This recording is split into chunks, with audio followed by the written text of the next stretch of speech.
तो सबसे पहले तो हम मतलब जानेंगे मिनरल्स का और एनर्जी रिसोर्सेज का क्या मतलब होता है। अब देखो, रिसोर्सेज की अगर मैं बात करूं तो रिसोर्सेज का मतलब आप बचपन से पढ़ते आ रहे हो। आप देखोगे, वैसे मैं अगर रॉक की बात करूं तो रॉक मेनली तीन टाइप की होती हैं, है ना। They are three types of rocks. Igneous rock, कहीं ना कहीं जब मॉल्टन मैग्मा जो होता है जब बाहर आता है, उसको हम जब लावा बोलते हैं, तो लावा जब कूल डाउन हो जाता है तो धीरे धीरे आप देखोगे वो एक तरीके से रॉक का फॉर्मेशन ले लेता है, उसको हम बोल देते हैं इग्नियस रॉक। मिनरल्स की और एनर्जी की दोनों की बहुत ही ज्यादा वैल्यू है। इसके बिना अपने लाइफ को इमेजिन भी नहीं कर सकते। अगर ये दोनों चीजें मिसिंग हो तो शायद हम फिर से, है ना, स्टोन एज में पहुंच जाएंगे। ठीक है ना, क्लियर हुआ? चलिए, हेलो एवरीवन, क्या हाल चाल, कैसे हैं आप लोग? तो एक बारी फिर से स्वागत है आप सभी का हमारे इस NCERT line by line series में। तो सर, आज हम क्या पढ़ने वाले हैं? आज आप कौन सा चैप्टर करवाने वाले हो? तो भाई देखो, आज की क्लास की हम बात करें, ऑलमोस्ट सारे चैप्टर हमारे हो गए हैं, सिर्फ 2 या 3 चैप्टर्स बचे हुए हैं, इसके बाद शायद 2 चैप्टर्स और बचे हुए हैं, है ना। तो आज हम किसके बारे में सर बात करेंगे? तो आज हम बात करेंगे मिनरल्स एंड एनर्जी रिसोर्सेज के बारे में। अब देखो, ये ऐसा कोई चैप्टर नहीं है जो आप पहली बार पढ़ रहे हो, बचपन से पढ़ते आ रहे हो। क्लास 8 में भी पढ़ा होगा, क्लास 10th में भी पढ़ा है आपने, है ना। क्लास 10th में आपने पढ़ा था, हाँ, ये पढ़ा है हमारा जो पूरा मिनरल एनर्जी रिसोर्सेज की बात करें हम। ये ऐसा नहीं है कोई पहला चैप्टर है, आप बहुत पहले से इस चैप्टर को पढ़ते आ रहे हो और बहुत ही इजी चैप्टर है। इस चैप्टर की हम बात करें, इस चैप्टर में बस एक छोटी सी कमी है कि इसमें ना डेटा बहुत सारा है, आपको ना चीजें याद रखनी होती है। और हाँ, दूसरी चीज ये है कि मैप के पॉइंट ऑफ व्यू से ये जो चैप्टर है ना, मोस्ट इंपॉर्टेंट चैप्टर है। मतलब कोई ना कोई क्वेश्चन जो ऐसा फंसेगा जरूर मैप में। तो ठीक है, क्लियर हुआ? तो जब मैप की प्रैक्टिस करो तो प्लीज इस चैप्टर को थोड़ा सा याद कर लेना, ध्यान रख लेना। बाकी एमसीक्यूज क्वेश्चंस बनते हैं, बाकी अगर मैं सीयूईटी लेवल की बात करूं तो उससे काफी अच्छे खासे क्वेश्चंस बन जाते हैं। चलो ठीक है, काम करते हैं, मुद्दे पे आते हैं। अच्छा, क्लास को आगे बढ़ाने से पहले अगर किसी भी बच्चे को इसके पीडीएफ नोट्स चाहिए तो तुम्हें क्या करना पड़ेगा? ऑलरेडी मैंने हर क्लास में बताया है तुम्हें। लिंक जो है वो डिस्क्रिप्शन में है। आपको सबसे पहले तो पीडब्ल्यू का ऐप डाउनलोड करना पड़ेगा। उसके बाद जैसे ही आप लिंक पर क्लिक करोगे तो आप सीधा जो है लैंडिंग पेज पर जाओगे, जहां पर आपको सारे जो पीडीएफ नोट्स हैं, ना सिर्फ ज्योग्राफी के बल्कि जो अदर सब्जेक्ट्स हैं उनके भी आपको पीडीएफ नोट्स मिल जाएंगे। ठीक है ना, वो भी फ्री ऑफ कॉस्ट। ठीक है सर, बहुत ही बेहतरीन, बहुत ही बेहतरीन। अब एक काम करते हैं भाई, अब एक काम करते हैं, हम स्टार्ट कर लेते हैं सर, स्टार्ट करते हैं। और इस चैप्टर की अगर हम बात करें तो इस चैप्टर में हम क्या करेंगे सर? इस चैप्टर में आप देखोगे हम एक तरीके से मिनरल एंड एनर्जी रिसोर्सेज का वन शॉट करने वाले हैं। चैप्टर को स्टार्ट करने से पहले याद रखना कि इस चैप्टर में कॉन्सेप्ट्स कम से कम है। मैक्सिमम क्या है सर? मैक्सिमम फैक्चुअल डिटेल्स ज्यादा है, रटने वाली चीजें काफी ज्यादा है। तो बस तुम्हें करना पड़ेगा, देखो, है ना, it's a part of your syllabus. तो अगर अच्छे मार्क्स लाने हैं तो तुम्हें पढ़ना पड़ेगा, बस सिंपल सी बात है। चलो ठीक है, तो हमें हमेशा की तरह आप देखोगे हम कैसे स्टार्ट करते हैं सर? तो एक तरीके से हम इंट्रोडक्टरी पार्ट से स्टार्ट करते हैं इस चैप्टर को। इंट्रोडक्टरी पार्ट में वही बताया गया है कि जो हमारे मिनरल एंड एनर्जी रिसोर्सेज है ना, इसकी वैल्यू क्या है, क्या मतलब है इसका। तो सबसे पहले तो हम मतलब जानेंगे मिनरल्स का और एनर्जी रिसोर्सेज का क्या मतलब होता है। अब देखो, रिसोर्सेज की अगर मैं बात करूं तो रिसोर्सेज का मतलब आप बचपन से पढ़ते आ रहे हो। रिसोर्सेज का मतलब कोई भी एक ऐसी चीज जो हमारी जरूरतों को पूरा कर रही है, जो हमारे नीड्स को पूरा कर रही है, उसको हम रिसोर्सेज बोल देते हैं। तो अगर मैं बात करूं मिनरल्स की और मैं बात करूं एनर्जी की, तो ये रिसोर्स है, बिल्कुल है सर। आज के टाइम पर आप अपनी लाइफ को without minerals and without energy आप इमेजिन भी नहीं कर सकते यार। सोच के देखो, आपके घर में जो लाइट आ रही है, आपके घर में जो लाइट आ रही है, आप जो फोन जिससे चार्ज करते हो, आप जिससे फोन चला रहे हो, तो ये सब किससे हो रहा है सर? है ना, जो आपके मोबाइल में नेटवर्क आ रहे हैं, जो आप इंटरनेट चला रहे हो, जो हम और तुम कनेक्ट हो पा रहे हैं, वो कैसे हो पा रहे हैं सर? किस तरीके से हो पा रहे हैं?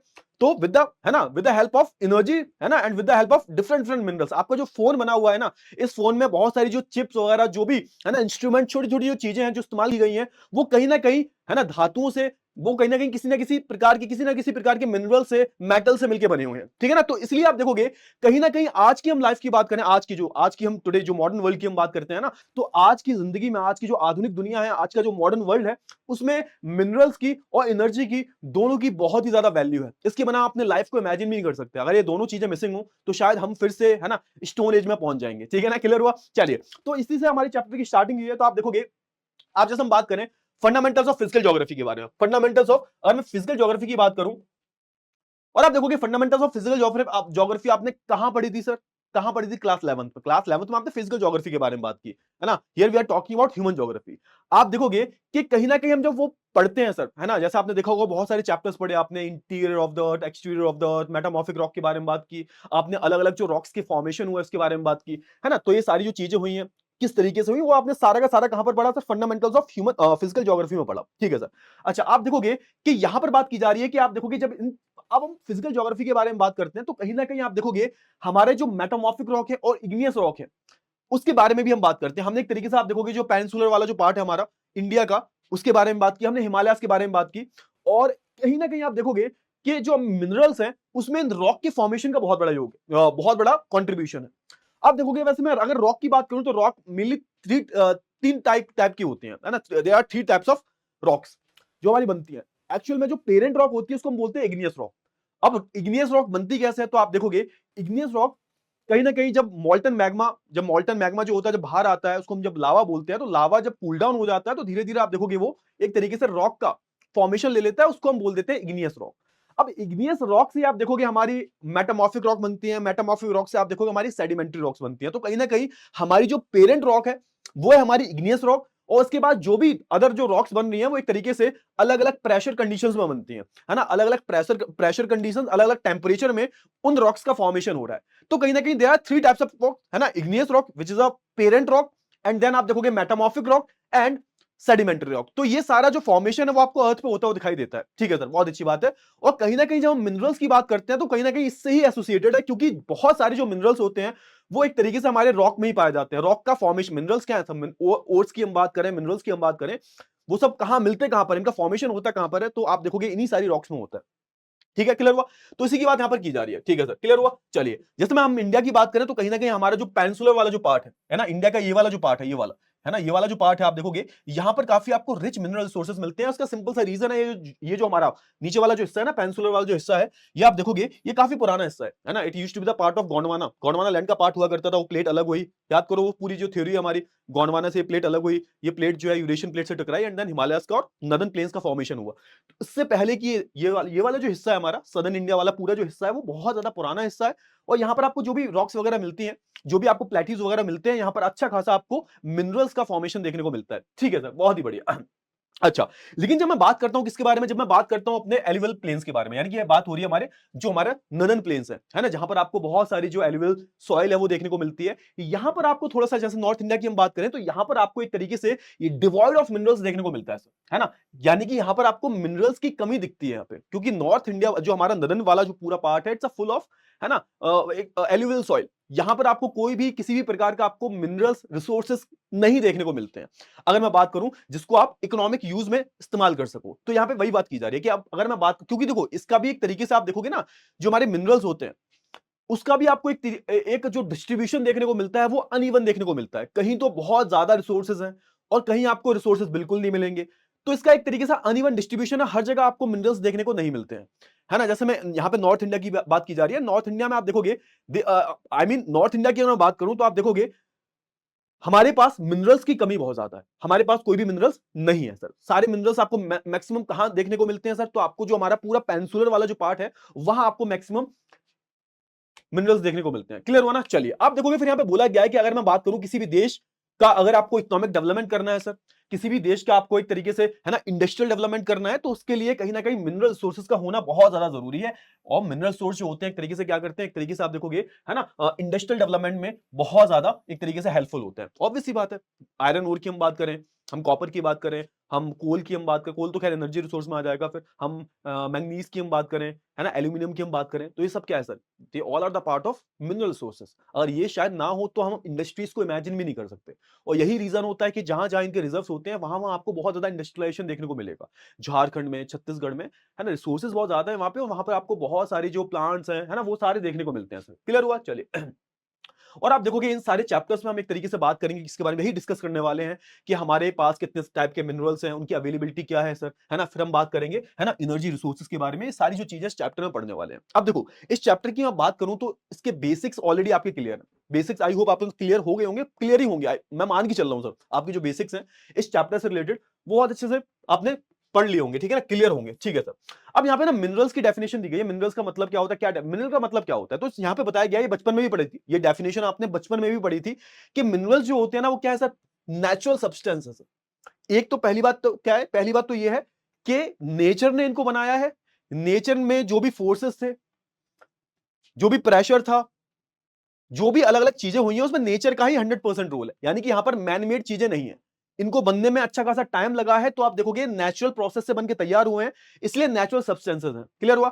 याद रखना ये ऑर्गेनिक नेचर के भी हो सकते हैं सर, और इनऑर्गेनिक नेचर के भी हो सकते हैं। इसका मतलब क्या हुआ, इसका सिंपल सा मतलब है, ऑर्गेनिक का मतलब क्या होता है, ऑर्गेनिक का मतलब वो होता है जो जिंदा है, मतलब जो एक तरीके से आप देखोगे जो लिविंग थिंग से मिलकर बने हुए हैं। जैसे मैं बात करूं कोल की, पेट्रोलियम की बात करूं, तो ये फॉसिल फ्यूल बोला जाता है इनको, क्यों, क्योंकि आप देखोगे आज से लगभग लगभग टर्शियरी टाइम पीरियड की हम बात करें तो उस टाइम पर जो भी आप देखोगे ना, जो भी एक तरीके से जो भी डायनासोर्स वगैरह रहे होंगे, जो भी उस टाइम पर एनिमल्स वगैरह रहे होंगे, लिविंग ऑर्गेनिज्म जो वगैरह जो रहे होंगे, वो जब मर गए, जब वो जमीन में बरीड हो गए, तो अलग अलग प्रेशर कंडीशन में वो, है ना, इवेंचुअली क्या बन गए सर, फ्यूल्स बन गए।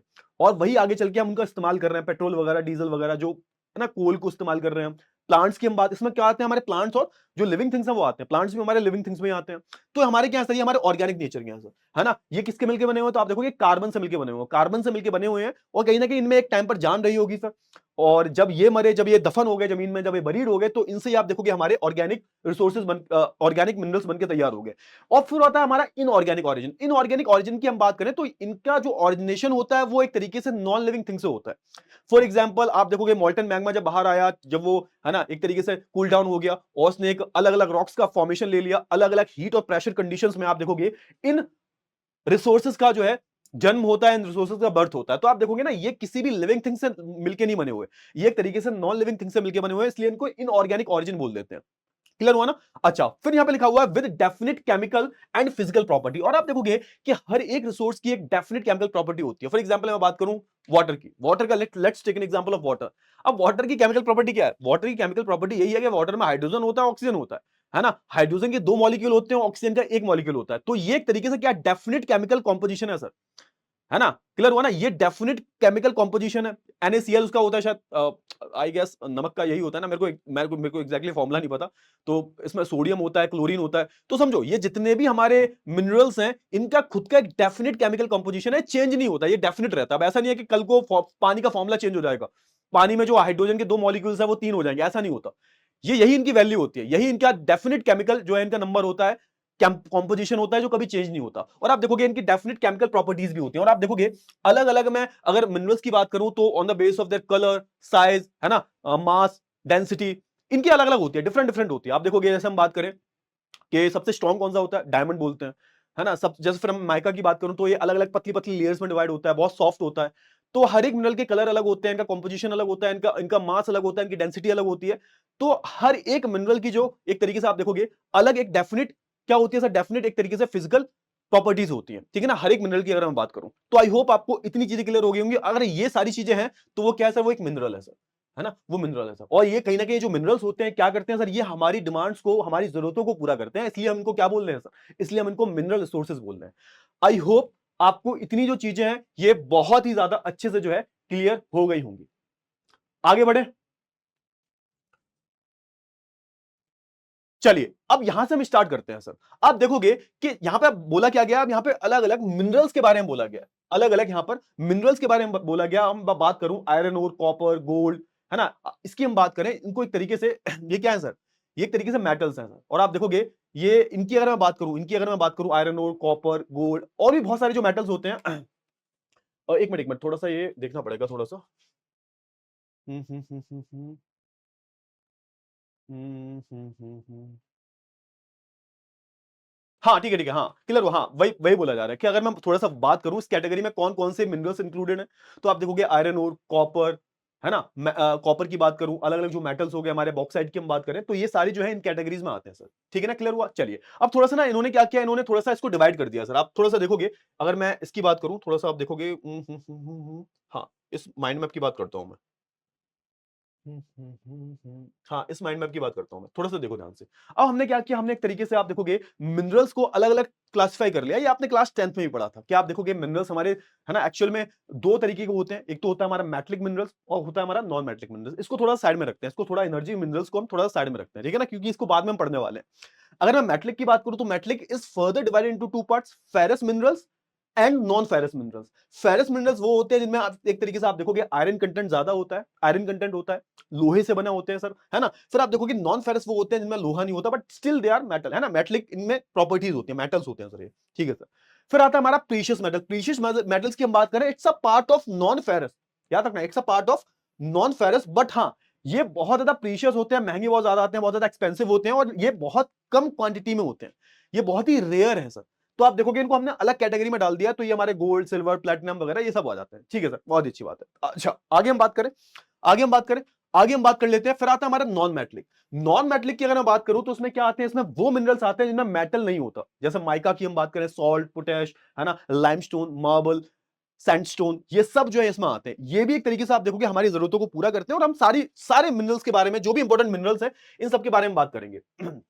क्लियर हुआ? चलिए, अगर मैं नॉन मैट, देखो यहां पे सबसे पहले बात की जा रही है किसके बारे में, यहां पे सबसे पहले बात की जा रही है मेटलिक मिनरल्स के बारे में, जो मैंने आपको बता दिया। क्लियर हुआ? जो मैंने आपको बता दिया, जो मैंने आपको प्रॉपर तरीके से बता दिया, उसमें एग्जाम्पल भी दिए गए हैं, ठीक है ना। फिर यहां पे बोला जा रहा है कि मैं नॉन मेटलिक मिनरल्स की बात करूं तो आप देखोगे कि ये दोनों ऑरिजिन के होते हैं, एक तो ऑर्गेनिक ऑरिजिन के भी हो सकते हैं और नॉन ऑर्गेनिक ऑरिजिन के भी हो सकते हैं। आप देखोगे अगर मैं नॉन मेटलिक मिनरल्स के बारे में बात करूं तो यहां पे वही लिखा हुआ है, are either organic in origin such as fossil fuels की हम बात करें, ये भी क्या है सर, ये भी हमारे एक तरीके से नॉन मेटलिक मिनरल्स में आते हैं। ये एक तरीके से आप बोल सकते हो एनर्जी मिनरल्स भी बोल सकते हो उन्हें, ठीक है सर। क्लियर हुआ? चलिए, आप देखोगे फॉसिल फ्यूल्स का यूज क्यों करते हैं हम, एक तरीके से एनर्जी के लिए करते हैं। इसमें आप देखोगे, फिर आप देखोगे कि इसको हम ऑरिजिन, ऑर्गेनिक ऑरिजिन का बोल क्यों रहे हैं, क्योंकि समझो यहां पे बोला ये गया है कि इनका फॉर्मेशन ही कैसे हुआ, जो एक तरीके से जो एनिमल्स आज से लाखों करोड़ों साल पहले जमीन में दफन हो गए होंगे, मर गए होंगे, तो आप देखोगे अलग अलग हीट और प्रेशर कंडीशन में आप देखोगे इन फ्यूल्स का जो है फॉर्मेशन देखने को मिला है ना। और अगर मैं एनिमल्स की बात करूं और प्लांट्स की बात करूं, है ना, जैसे आप देखोगे कोल की मैं बात करता हूं, पेट्रोलियम की बात करता हूं, नेचुरल गैसेस की बात करता हूं, तो ये सब ऐसे ही मिलके बने हुए हैं। अच्छा, फिर हम मैं बात करूं जो अदर हमारे नॉन मेटलिक मिनरल्स हैं, वो एक तरीके से इनऑर्गेनिक इन नेचर भी होते हैं। इनऑर्गेनिक का मतलब क्या है कि एक तरीके से वो किसी भी लिविंग थिंग से मिलकर नहीं बने। जैसे कि आप देखोगे माइका, है ना, इनका फॉर्मेशन ही कैसे हुआ है, इनका फॉर्मेशन हुआ है अलग अलग रॉक्स रॉक्स के थ्रू, इग्नियस, मेटामॉर्फिक, सेडिमेंट्री। तो आप देखोगे माइका की मैं बात करूं, लाइमस्टोन, ग्रेफाइट की हम बात करें, तो ये सब जो मिनरल्स हैं, है ना, इनकी हम बात करें, इन सबकी खुद खुद की अपनी कुछ कैरेक्टरिस्टिक्स है, बट हाँ, इनकी जो ऑरिजिन की अगर मैं बात करूं तो क्या है सर, इनका ऑरिजिन जो है अलग अलग तरीके से हुआ है, अलग अलग हीट और अलग अलग प्रेशर कंडीशंस में। आप देखोगे ये मिनरल्स ने अपनी अलग अलग फॉर्मेशन ले ली है, इनकी सबकी खुद की अपनी एक अलग कैरेक्टरिस्टिक्स है, लेकिन हाँ, याद रखना इनका जो जन्म हुआ है, इनका जो ऑरिजिनेशन हुआ है, वो किसी लिविंग थिंग से नहीं हुआ, नॉन लिविंग थिंग से हुआ है। ठीक है सर, बहुत ही बढ़िया, बहुत ही बढ़िया। आप देखोगे कि अगर मैं बात करूं, सबसे पहले जो बोला गया कि अनइवनली डिस्ट्रीब्यूटेड, हमारे जो मिनरल्स हैं वो क्या है सर, ओवर द स्पेस। आप देखोगे आपको हर जगह मिनरल्स का फॉर्मेशन देखने को नहीं मिलता, आपको हर जगह जो मिनरल्स मिलते हैं वो एक तरीके से अनइवनली डिस्ट्रीब्यूटेड मिलते हैं, कहीं बहुत ज्यादा है, कहीं बहुत कम है। आप जैसे मैंने थोड़ी देर पहले बताया था कि नॉर्थ इंडिया में, है ना, डिवॉइड ऑफ मिनरल्स, यानी कि मिनरल्स की बहुत कमी है। फिर आप थोड़ा सा नीचे आओगे तो आपको थोड़े बहुत मिनरल्स मिलने शुरू हो जाएंगे सेंट्रल इंडिया से हमारे। फिर थोड़ा सा और नीचे जाओगे और ये हमारी पूरी जो ईस्ट वाली बेल्ट है, ईस्ट से साउथ वाली जो बेल्ट है पूरा, ये जो है ना, इस बेल्ट में आपको जैसे झारखंड, ओडिशा, छत्तीसगढ़ की हम बात करें, कर्नाटक की मैं बात करूं, तमिलनाडु की बात करूं, आंध्र प्रदेश की बात करूं, तो यहां पर आपको अच्छा खासा मिनरल्स देखने को मिलेगा, है ना। क्लियर हो ना? तो समझो ये एक तरीके से अनइवनली डिस्ट्रीब्यूशन है। और यहां पे एक तरीके से क्या बताया गया, एक तरीके से इनवर्स रिलेशनशिप बताया गया किसके बीच का, क्वांटिटी और क्वालिटी के बीच का। आप देखोगे कि जहां पर मिनरल्स बहुत ज्यादा है तो उनकी क्वालिटी उतनी ही कम अच्छी होगी, या फिर आप वाइस वर्सा भी बोल सकते हो। अच्छी क्वालिटी के जो मिनरल्स होते हैं वो, अच्छी क्वालिटी के जो मिनरल्स होते हैं वो क्या होते हैं सर, वो कम क्वालिटी में, क्वांटिटी में होते हैं कम। अच्छी क्वालिटी के जो मिनरल्स होते हैं वो कम क्वांटिटी में आपको देखने को मिलेंगे, है ना, as compare to low quality minerals. समझो ज्यादा मिनरल्स बहुत ज्यादा मिल रहे हैं तो इसका मतलब हो सकता है कि उनकी क्वालिटी कम हो सकती है, एंड वाइस वर्सा, ऐसा हो सकता है, यानी कि जो मिनरल कम है उसकी क्वालिटी उतनी ही बेहतरीन हो सकती है। समझ में आया ना? अच्छे मिनरल जो होते हैं उनकी क्वांटिटी जो होती है वो जनरली बहुत ज्यादा क्या पाई जाती है, कम पाई जाती है सर। क्लियर हुआ? अच्छा, अगर मैं थर्ड मेन कैरेक्टरिस्टिक्स की बात करूं तो क्या बताया जा रहा है सर, क्या बताया जा रहा है कि जितने भी मिनरल्स हैं वो क्या है सर, उनका नेचर कैसा है sir, on the basis of there origin, तो वो है एग्जॉस्टेबल इन नेचर। एग्जॉस्टेबल का बोल लो या फिर नॉन रिन्यूएबल इन नेचर बोल लो, इसका सिंपल सा अर्थ ये है कि एक बार ये मिनरल्स खत्म हो गए, इनको यहां पर हमने यूज कर लिया, तो इसको रीऑरिजिनेट हम नहीं कर सकते। मतलब ये एक बार हमने यूज कर लिया तो फिर ऐसा नहीं है कि हम इसको दोबारा बना लेंगे with the help of the technology. क्यों? क्योंकि इनको बनने में करोड़ों साल लगे हैं सर, है ना, तो इनको इतनी जल्दी बनाना नामुमकिन है, इम्पॉसिबल है। तो एक तरीके से एक बार एग्जॉस्ट हो गए तो इनको दोबारा रीऑरिजिनेट कर पाना बहुत ही ज्यादा मुश्किल है, या फिर अभी के लिए इम्पॉसिबल है, ठीक है, फ्यूचर का पता नहीं, है ना। तभी तो हम एक तरीके से, आपने देखा होगा हम किस पर शिफ्ट हो रहे हैं, हम एक तरीके से नॉन कन्वेंशनल सोर्सेज पर शिफ्ट हो रहे हैं, हम, है ना, हम रिन्यूएबल सोर्स ऑफ एनर्जी पर शिफ्ट हो रहे हैं, क्योंकि हमें भी पता है कि आने वाले 100-200 सालों में ये सारी जो चीजें हैं वो शायद खत्म हो जाएंगी। जितने भी हमारे जो मिनरल्स हैं जो हमें हमें कहां मिलते हैं सर, अलग अलग रॉक्स में मिलते हैं, है ना, कहीं कहीं अलग अलग जगह पर मिल रहे हैं, तो शायद ये मिलने बंद हो जाए या फिर खत्म हो जाए, एग्जॉस्ट हो जाए। क्लियर हुआ? चलिए, बहुत अच्छी बात है। आप देखोगे जियोलॉजिकली इनको बहुत, आप देखोगे ना, ये इनको बनने में बहुत ज्यादा टाइम लगता है सर, जियोलॉजिकली आप देखोगे बहुत ज्यादा टाइम लगता है, और एक तरीके से आप देखोगे कि इनको एक तरीके से हम तुरंत रिप्लेनिश नहीं कर सकते, है ना, इनको बनने में काफी अच्छा खासा टाइम लगता है, इतना अच्छा खासा टाइम लगता है कि शायद जब तक ये दोबारा बनेंगे तब तक हमारा पूरा अर्थ बचेगा ही नहीं, मेरे को लगता है बचेगा या नहीं बचेगा, या फिर इंसान अर्थ को छोड़ के जा चुकेंगे। क्लियर हुआ? चलिए आप देखोगे कि they have to be conserved and not misused as they do not have the second crop. आप देखोगे क्योंकि तभी हम यहां पे बोला जा रहा है कि ये जो रिसोर्सेज है इनको हम, है ना, फिर से रिप्लेनिश कर नहीं सकते, ये फिर से ऑरिजिनेट हो नहीं सकते। तो हमें इनको एक तरीके से कैसे इस्तेमाल करना है, तो हमें इनको बहुत ज्यादा एक तरीके से समझदारी से इस्तेमाल करना है, हमें इनको कंजर्व करना है जितना भी एक तरीके से आप बोल सकते हो सस्टेनेबल मेथड से जो इनको इस्तेमाल करना है, कि हम फ्यूचर जनरेशन के लिए भी कुछ छोड़ के जाएं, क्योंकि हमारे पास कोई भी सेकंड ऑप्शन नहीं है सर। ठीक है ना? क्लियर हुआ? ये सारी चीजें आई होप आपको बहुत अच्छे से क्लियर हो गई होंगी। फिर देखो इन सारी चीजों के बारे में मैंने आपको बता दिया है, मेटलिक, नॉन मेटलिक, है ना, फेरस, नॉन फेरस, इनके बारे में मैंने आपको बता दिया है। क्लियर हुआ ना? हाँ, अच्छा अब हम बात कर लेते हैं किसके बारे में। हम सबसे पहले हम बात करेंगे किसके बारे में, बहुत इंपॉर्टेंट चीज के बारे में बात करेंगे। हाँ, अब थोड़ा सा मिनरल्स डिस्ट्रीब्यूशन के बारे में बात करें। डिस्ट्रीब्यूशन कैसा है हमारे मिनरल्स का, मैंने बताया क्योंकि डिस्ट्रीब्यूशन बहुत ही ज्यादा अनइवन है ना, तो हमने अलग अलग बेल्ट्स में जो है इंडिया के अलग अलग एरियाज को अलग अलग बेल्ट्स में डिवाइड कर दिया है, कि इस बेल्ट में ये मिनरल है, इस बेल्ट में ये मिनरल है, इस बेल्ट में ये मिनरल है। ठीक है ना? तो उन बेल्ट्स के बारे में हम बात करेंगे। फिर धीरे धीरे जो भी हमारे मेटलिक मिनरल्स हैं, इंपॉर्टेंट मेटलिक मिनरल्स हैं, नॉन मेटलिक, है ना, ferrous minerals, non ferrous minerals, इन सब के बारे में बात करेंगे। And then will talk about energy minerals. ठीक है सर, बहुत ही बढ़िया, क्लियर हुआ? चलो ठीक है, बहुत ही बढ़िया। आप देखोगे कि यहां पे लिखा हुआ है कि जो हमारे ज्यादातर जो मेटलिक मिनरल्स हैं, मेटलिक मिनरल्स की बात कर रहा हूं मैं, मेटल जिसमें मेटल होता है, फेरस और नॉन फेरस दोनों आते हैं इसमें। जितने भी हमारे मेटलिक मिनरल्स हैं, मैक्सिमम जो मेटलिक मिनरल्स हैं वो कहां पर ज्यादा कर होते हैं सर, तो हमारे जो पेनिनसुलर वाला जो पार्ट है वहां पर।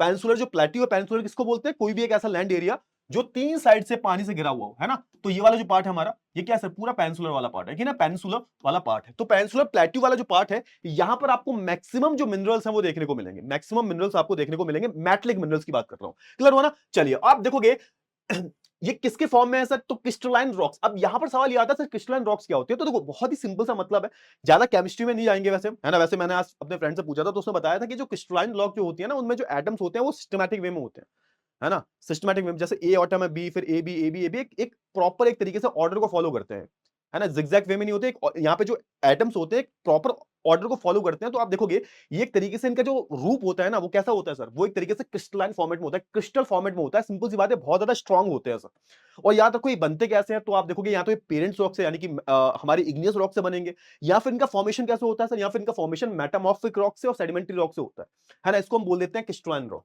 क्लियर हुआ? तो आप देखोगे ये किस फॉर्म में होते हैं, तो आप देखोगे हमारी जो क्रिस्टलाइन रॉक है, जो कि बहुत ही स्ट्रांग और क्रिस्टल के फॉर्मेट में है ना, फॉर्म में है, तो उस फॉर्म में आप देखोगे ये आपको देखने को मिलेगा। ठीक है सर, क्लियर हुआ? चलिए आगे हम बात करते हैं।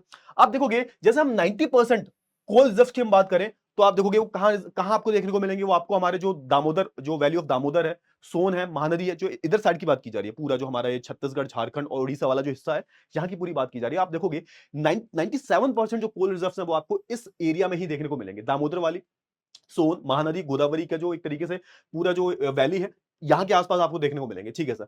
पेट्रोलियम की अगर मैं बात करता हूं, यानी कि कच्चे तेल की हम बात करते हैं, कच्चे तेल इसको हम बोलते हैं, पेट्रोलियम बोल लो। इसके रिजर्व्स की हम बात करें तो आपको कहां देखने को मिलते हैं, तो मैक्सिमम आपको सेडिमेंट्री बेसिन में देखने को मिलते हैं। सेडिमेंट्री जो रॉक्स हैं उनकी बात की जा रही है। जैसे कि आप देखोगे सबसे पुराना आपको, है ना, आसाम में देखने को मिलेगा दिग्बोय, है ना। फिर आप देखोगे गुजरात में मुंबई हाई की हम बात करें, तो यहां पर आप देखो मुंबई हाई की का मतलब है कि जो ऑफशोर वाला एरिया। ऑफशोर का मतलब क्या होता है, ऑफशोर का सिंपल सा मतलब होता है कि समुद्र जो एक तरीके से जमीन से थोड़ा दूर होता है, लैंड पार्ट से थोड़ा दूर होता है, बट हाँ लैंड के थोड़ा करीब होता है। तो आप देखोगे ना, तो आप मुंबई से करीबन करीबन सीधा समुद्र में चले जाओगे 160 किलोमीटर, तो वहां पे आपको मिलेगा क्या, मुंबई हाई। ठीक है ना? तो मुंबई हाई जो ऑफशोर पार्ट है अरेबियन सी में, आप देखोगे वहां पर आपको जो मुंबई हाई देखने को मिलेगा, ये बहुत बड़ा एक तरीके से आप देखोगे पेट्रोलियम का रिजर्व है सर। ठीक है सर, क्लियर हुआ? बहुत सारे जो नए नए रिजर्व हैं, जैसे कि हम बात करें कृष्णा गोदावरी रिजर्व की बात करें, कावेरी बेसिन की बात करें, तो आप देखोगे हमारी जो टीम्स हैं वो कॉन्टिन्यूसली एक्सप्लोर करती रहती हैं, डिस्कवर कि हमें कोई ना कोई मिल जाए, क्योंकि देखो ये बहुत जरूरी होता है कंट्री के ग्रोथ के लिए। आप देखोगे ये बहुत जरूरी होता है। और अभी हम 100% नॉन रिन्यूएबल सोर्सेज, सॉरी 100% जो हम एक तरीके से नॉन कन्वेंशनल सोर्सेज पे रिलाय नहीं कर सकते। अभी धीरे धीरे शिफ्ट होगा, बट तब तक के लिए हमें ये सारे मिनरल्स की बहुत ज्यादा जरूरत है। चलिए सर, आप देखोगे कि यहां पे एक बहुत ही इंटरेस्टिंग बात बोली गई है कि ज्यादातर जो मिनरल सोर्सेज हैं सर, मैक्सिमम जो मिनरल सोर्सेज हैं सर, वो कहां पर अकर होते हैं सर, तो आप देखोगे कि जो हमारी ईस्ट लाइन है, ईस्ट वाली जो लाइन है ना, occur to the east of the line linking Mangaluru and Kanpur. अब थोड़ा सा ना आपको मैप में समझ में आएगी ये चीज। आप देखोगे कि ये हमारा क्या है सर, ये आप देखो ना, ये हमारा इधर कानपुर आता है सर हमारा, है ना, ये हमारा कानपुर आता है इधर, ये हमारा इधर कानपुर आता है सर। ठीक है ना? और इधर हमारा मैंगलोर आता है, कहां पर आता है सर, ये आता है हमारा कर्नाटका में। तो आप देखोगे यहां पर अगर आप एक लाइन खींच दोगे, तो इसके ईस्ट में, इस लाइन की ईस्ट में ही मैक्सिमम आपको जो है रिजर्व्स देखने को मिलते हैं, मैक्सिमम मैक्सिमम मिनरल रिजर्व्स आपको यहां पर देखने को मिलते हैं कि जो हमारी एक लाइन जो है जो ज्वाइन कर रही है कानपुर को बेंगलुरु से, इसके ईस्ट में आपको मैक्सिमम जो मिनरल्स हैं वो देखने को मिलेंगे ईस्ट साइड में, ठीक है ना। हमारे इंडिया में आपको ऐसा कुछ डिस्ट्रीब्यूशन देखने को मिलता है मिनरल्स का। चलिए, बहुत ही अच्छी बात है। आप देखोगे अब यहां पे बोला गया है कि जो मिनरल्स हमारे वो जर्नली जो कंसंट्रेशन है मिनरल्स का वो 3 बेल्ट्स में देखने को मिलता है। अब इन तीनों बेल्ट्स के बारे में हम धीरे-धीरे करके बात करेंगे। क्लियर हुआ ना? क्लियर हुआ? चलिए हाँ, इसके अलावा आप देखोगे कि इसके अलावा दूसरी भी कुछ अकरेंस देखने को मिलती है, लेकिन बहुत ज्यादा आइसोलेशन में है, तो उनके बारे में बात नहीं कर रहे, है ना। लेकिन हाँ, जो आपको जर्नली जो हमारे यहाँ पे मिनरल्स की जो बेल्ट्स दिखती हैं, वो 3 रीजन्स में दिखती हैं आपको, और इन तीनों रीजन्स के बारे में हम बात करेंगे, मजा आएगा, ठीक है ना। क्लियर हुआ? चलिए, सबसे पहली जो बेल्ट है हमारी वो है north eastern plateau. North eastern plateau की हम बात करें, यानी कि आप देखोगे ये हमारा नॉर्थ वाला हिस्सा है, और जो हमारा ये हमारा नॉर्थ ईस्टर्न, यानी कि ये वाले पार्ट की बात की जा रही है। कौन से वाले पार्ट की? थोड़ा देखो देखो देखो ध्यान से देखो फटाफट से। हाँ, ये वाले पूरे बेल्ट की, ये वाले, ये वाला, ये पूरा जो बेल्ट है, इसके बारे में बात की जा रही है, ये वाले बेल्ट के बारे में बात की जा रही है, ठीक है ना। क्लियर हुआ? हाँ, चलो ठीक है। अगर मैं नॉर्थ ईस्टर्न, सॉरी, हाँ, अगर मैं नॉर्थ ईस्टर्न वाली बेल्ट की बारे में बात करूं, तो आप देखोगे कि कहां से जाती है सर। आप देखो किन कौन कौन से एरिया को कवर करते हैं। तो झारखंड में जो एरिया हमारा छोटा नागपुर प्लेट्यू जो पूरा, ठीक है। फिर आप देखोगे उड़ीसा वाला जो पार्ट है हमारा, पूरा जो ईस्ट ईस्ट और नॉर्थ ईस्ट वाला, यानी कि ये पूरा, ये भी आ जाएगा इसमें पूरा, है ना। ये भी अपना ये वाला जो पूरा पार्ट है, ठीक है सर, है ना। आप देखोगे पूरा हमारा जो छोटा नागपुर प्लेट्यू वाला पार्ट है, ओडिशा वाला जो पार्ट है, वेस्ट बंगाल वाला पार्ट है, और हमारा छत्तीसगढ़ का पार्ट है, ये हमारा किसमें आता है? ये सब का सब आप देखोगे हमारे किसमें आता है? ये सब हमारा नॉर्थ ईस्टर्न वाले बेल्ट में आता है, ठीक है सर, बहुत अच्छी बात है। देखो थोड़ा सा रटना पड़ेगा, तो ये चैप्टर है ही ऐसा, थोड़ी सी चीजें देखनी पड़ेंगी, है ना। कि अब यहाँ पे आ रहा है, have you ever thought about, किस बारे में सोचा है कि भाई कि रीजन क्या है कि जो major iron and steel industry जो है वो आपको इस रीजन में देखने को मिलती है। इसका सिंपल सा रीजन यही है भाई, इसमें तो सोचना भी क्यों ही है वैसे। मैक्सिमम यही रीजन है कि जितनी भी आयरन और स्टील इंडस्ट्री हमारी इस रीजन में इसलिए कंसंट्रेटेड है, क्योंकि सबसे ज्यादा जो आयरन और कोल के जो रिजर्व्स हैं वो हमें इसी रीजन में देखने को मिलते हैं। तो दैट्स द रीजन एक्चुअली, बस यही रीजन है, और क्या है ना। आप देखोगे इस रीजन में आपको वैरायटी ऑफ, है ना, आयरन ओर्स और कोल, मैंगनीज के जो है एक तरीके बॉक्साइट और माइका के जो है बहुत सारे रिजर्व देखने को मिलते हैं। तो इसलिए आप देखोगे, क्योंकि ये चीजें हैं सर, क्योंकि देखो आप देखो आयरन ओर को एक तरीके से आयरन निकालने के लिए, प्योरिटी के लिए आप देखोगे मैंगनीज की जरूरत होती है ना। उसको पिघलाने के लिए, हीट देने के लिए आप देखोगे कोल, अच्छे कोल की जरूरत होती है, कोक की जरूरत होती है जो अच्छी हीटिंग दे पाए। तो ये सारी चीजें इस रीजन में मिल जाती हैं। इसी वजह से आप देखोगे मैक्सिमम जो हमारी जो आयरन और स्टील इंडस्ट्रीज जो है वो कहां मिलती हैं? आयरन स्टील इंडस्ट्रीज जो है वो सारी इसी रीजन में देखने को मिलती है, क्योंकि यहां पर जो भी रिसोर्सेज चाहिए हमें वो सब अवेलेबल है, ठीक है सर। फिर हम बात कर लेते हैं साउथ वेस्टर्न प्लेट्यू के बारे में। साउथ वेस्टर्न प्लेट्यू के बारे में बात करें तो इसमें क्या आता है सर? आप देखोगे इसमें कर्नाटका, गोवा, है ना। अब मैं जल्दी जल्दी पढ़ा रहा हूं थोड़ा सा, इसमें बस रीजन है थोड़ा सा, यहाँ पे थोड़ा सा जो है ना रटने वाली जो चीजें वो है, जो हमारा जो तमिलनाडु का जो हमारा अपलैंड वाला जो पार्ट है, ऊपर उठा वाला जो पार्ट है, उसकी हम बात करें, केरला वाली बात करें, है ना। और फिर हम बात करें यहाँ पर कौन से मिनरल्स मिलते हैं, तो आप देखोगे यहाँ पे फेरस मिनरल्स का अच्छा खासा रिजर्व है, और बॉक्साइट के। अगर मैं बात करूं किसके बारे में? साउथ वेस्ट प्लेट्यू के बारे में। साउथ वेस्ट की बात करूं तो ये इसमें कौन सा आता है? देखो देखो, साउथ वेस्ट की अगर मैं बात करूं तो आप देखोगे इसमें ये वाला आता है साउथ वेस्ट में। आप ये देखो, ये वाला जो है साउथ वेस्ट, ये वाला आता है, ठीक है ना। क्लियर हुआ? बहुत ही बढ़िया, बेहतरीन। चलो ठीक है, क्लियर हुआ। चलिए आप देखोगे यहां पर आपको काफी अच्छा खासा हाई ग्रेड का जो आयरन ओर देखने को मिल जाता है, मैंगनीज देखने को मिल जाता है, और लाइमस्टोन देखने को मिल जाता है, जिसको हम सीमेंट इंडस्ट्री में यूज करते हैं। आप देखोगे इस बेल्ट में आपको कोल डिपॉजिट देखने को नहीं मिलता। It lacks in coal deposit but except one place which is Neyveli lignite. ये कहां पे देखने को मिलेगा? तो आप देखोगे थोड़ा सा आपको तमिलनाडु वाले पार्ट में देखने को मिल जाएगा सर। नवेली लिग्नाइट लिग्नाइट जो क्वालिटी का जो कोयला होता है वो यहाँ पे देखने को मिल जाता है। अच्छा, आप देखोगे कि यहां पर आप देखोगे कि यहां पर बहुत ज्यादा डाइवर्सिफिकेशन नहीं है मिनरल डिपॉजिट्स में। और आप देखोगे जितना आपको नॉर्थ ईस्टर्न बेल्ट में देखने को मिलता है डाइवर्सिफिकेशन, अलग अलग आपको मिनरल्स देखने को मिलते हैं, उतना ज्यादा यहाँ पे डाइवर्सिटी आपको मिनरल्स में देखने को नहीं मिलती। केरला की हम बात करें तो केरला में आप देखोगे यहाँ पर आपको बहुत सारे जो मोनाजाइट जो सैंड होता है, अच्छा मोनाजाइट सैंड होता है जिसमें आप देखोगे, इसमें एक तरीके से आप देखोगे ना रेडिएशंस होती हैं, जिसमें आप देखोगे आपको थोरियम मिल जाता है। जो थोरियम नाम का जो मिनरल होता है, इससे आप देखोगे ना हम बहुत सारी एनर्जी, थोरियम और यूरेनियम दो ऐसी चीजें हैं जिससे हम लंबे समय तक क्या ले सकते हैं? एनर्जीज ले सकते हैं। तो मोनाजाइट सैंड में ही उसके क्या मिलते हैं? हमें मोनाजाइट सैंड में ही वो हमें थोरियम मिलता है, ठीक है ना। तो मोनाजाइट और जो हमारा मोनाजाइट सैंड में क्या मिलता है सर? हमें थोरियम मिलता है, थोरियम के रिजर्व मिलते हैं। तो ये आपको कहां दिखाई देता है? तो आपको ये केरला में दिखाई दे जाता है। इसके अलावा आप देखोगे बॉक्साइट क्ले की हम बात करें, ठीक है। फिर यहां पर आप देखोगे कि गोवा में भी आपको आयरन ओर के डिपॉजिट्स देखने को मिल जाते हैं सर।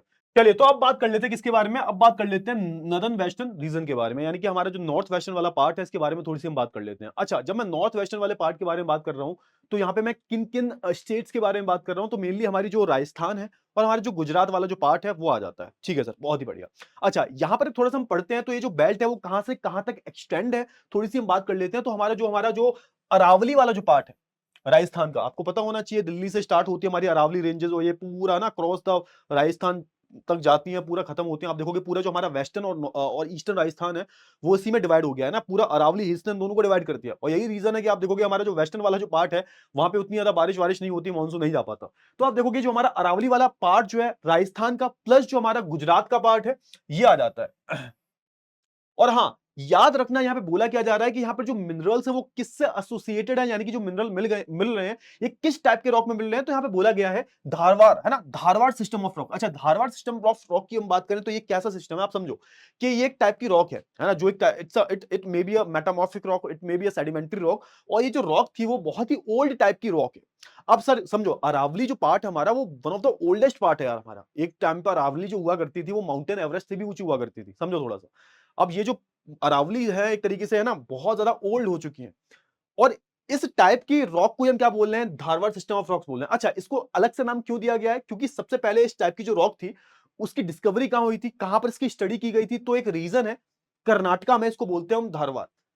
वहां पर इसकी स्टडी की गई थी, तो इस रॉक का जो नाम है इसके बाद फिर बाद में और जगह एक्सप्लोरेशन हुई, तो बाद में ऐसे टाइप की रॉक हमें अलग अलग स्टेट्स में मिली। लेकिन क्योंकि सबसे पहले स्टडी इसकी कर्नाटका में हुई थी, क्योंकि कर्नाटका में भी ऐसी रॉक्स देखने को मिलती हैं, तो उसका नाम हमने वहां पर जहां पर डिस्कवरी हुई थी उस जगह के नाम पर रख दिया। इसको बोला जाता है हमने धारवाड़ सिस्टम ऑफ रॉक। ठीक है ना। अच्छा, तो यहां पर जितने भी जो आपको मिनरल्स मिलते हैं तो कहीं ना कहीं इस रॉक में आपको देखने को मिलेंगे, चाहे वो कॉपर है चाहे जिंक है, ये जो मेजर मिनरल्स आपको देखने को मिलते हैं राजस्थान में। और आप देखोगे कहीं ना कहीं जो बिल्डिंग बनाने के लिए, घर बनाने के लिए जिन मिनरल्स का इस्तेमाल होता है, लाइक मैं बात करूं सैंडस्टोन का, ग्रेनाइट का, मार्बल का, जिप्सम का, है ना। फिर हमारा आता है क्या, फिर हमारा फुलर अर्थ डिपॉजिट्स आते हैं, एक तरीके का फुलर अर्थ डिपॉजिट्स की हम बात करें, एक टाइप की क्ले होती है ये ना, जिसको हम चीका मिट्टी भी बोल देते हैं कभी कभी, है ना, वो यहाँ पर देखने को मिल जाती है। वो सारी जो चीजें आपको देखने को मिल जाती है। ठीक है। फिर इसके अलावा आप देखोगे डोलोमाइट और लाइमस्टोन का इस्तेमाल हम कैसे करते हैं, एज रॉ मटेरियल की तरह करते हैं, जब हम सीमेंट को बनाते हैं वो मिल जाती है। गुजरात में आपको देखोगे कुछ जगह पर आपको पेट्रोलियम डिपॉजिट्स देखने को मिल जाते हैं सर, क्लियर हुआ ना। और आप देखोगे फिर इसके अलावा और क्या मिलता है, तो इसके अलावा आप देखोगे बहुत सारा आपको जो हमारे गुजरात की हम बात करें, राजस्थान की हम बात करें, तो यहाँ पर they are also known as for the, है ना, known for the rich source of salt, and they also known for the rich sources of salt. तो यहाँ पे आपको अच्छा खासा जो है नमक वगैरह भी देखने को मिलता है सर। कहां पे सर, गुजरात, क्योंकि गुजरात का जो पूरा एरिया है उसमें आप देखोगे पूरा एक कोस्टल एरिया है सर, तो यहां पर आपको देखने को मिल जाता है सर, क्योंकि यहां पर साइड में क्या है, साइड में अरेबियन सी है आपका। फिर हम बात करें राजस्थान में, तो राजस्थान में आप देखोगे बहुत सारी आपको वेस्टर्न साइड में आपको बहुत सारी जो, है ना, एक तरीके से खारे पानी की जो झील है, वो आपको सॉल्टी जो लेक्स है वो आपको देखने को मिल जाती है सर। बहुत ही बेहतरीन। आगे हम बात कर लेते हैं किसके बारे में, आगे थोड़ा सा ये जितने भी मैप्स हैं ये हमारा पूरा नॉर्थ ईस्टर्न वाला पार्ट है। ठीक है, इसके बारे में बात करें। फिर हमारे पूरा जो नीचे वाला जो पार्ट है, नीचे वाला, है ना। अब अरावली वाला पार्ट ये हो गया, ये नॉर्थ वेस्ट वाला पार्ट है, अरावली वाला ये वाला पार्ट हो गया, नॉर्थ वेस्ट वाला ये और ये। इसके अलावा फिर आप देखोगे ये वाला पार्ट अलग है और ये वाला जो पार्ट है वो अलग है। फिर हमारे नॉर्थ ईस्ट वाला पार्ट अलग है, ये वाला। ठीक है, क्लियर हुआ। तो ऐसे हमने डिवाइड कर दिया। फिर हमारा आते हैं भाई फिर आप देखोगे, देखो हमने अलग अलग बेल्ट्स में डिवाइड किया ना, देखो ये वाली बेल्ट अलग है, ये वाली बेल्ट अलग है। फिर आते हैं हमारे क्या, फिर एट द एंड हमारे आते हैं क्या सर, हिमालय वाला। हिमालयन बेल्ट जो है ये भी एक अलग बेल्ट है भाई। यहाँ पे बहुत सारे मिनरल्स तो नहीं मिलते, बट फिर भी यहाँ पे कुछ हमें मिनरल्स बहुत ज्यादा क्वांटिटी में नहीं मिलते। आप देखोगे यहाँ पे हमें copper, lead, zinc, cobalt, tungsten, ये सब जो है ये ऐसे मिनरल्स आपको देखने को मिल जाते हैं। ठीक है सर। आप देखोगे कि ये हमें कहां आकर होते हुए देखेंगे, तो आप देखोगे ईस्टर्न वेस्टर्न पार्ट में, यानी कि हमारा जो नॉर्थ का जो हिमालय वाला जो पूरा पार्ट है, चाहे वो ईस्ट साइड वाला पार्ट हो चाहे वेस्ट साइड वाला पार्ट हो, वहां पर आपको देखने को मिल जाएंगे। जैसे मैं बात करूं, अगर मैं ये वाले पार्ट की बात करूं, तो ये हमारे ईस्टर्न वाला पार्ट हो गया, ये पूरा जो नॉर्थ ईस्टर्न वाला जो पार्ट है ना, ये ईस्टर्न वाला पार्ट हो गया। तो यहाँ पे आसाम में आपको क्या देखने को मिल जाता है, पेट्रोल के रिजर्व्स देखने को मिल जाते हैं दिग्बोई में, है ना। तो आसाम वाले पार्ट की हम बात करें। फिर हम बात करें जो अलग अलग थोड़ा सा कुछ, जो हमें नागालैंड की बात करूं मैं, सिक्किम का साइड की, अरुणाचल प्रदेश की साइड की बात करूं, तो यहां पर भी आपको कई सारे जो डिपॉजिट्स हैं वो देखने को मिल जाते हैं। ठीक है, क्लियर हुआ। चलिए इसके अलावा आप देखोगे कि पेट्रोल के रिजर्व्स हमको मुंबई हाई में भी देखने को मिल जाते हैं, जो ऑलरेडी मैंने आपको बता दिया।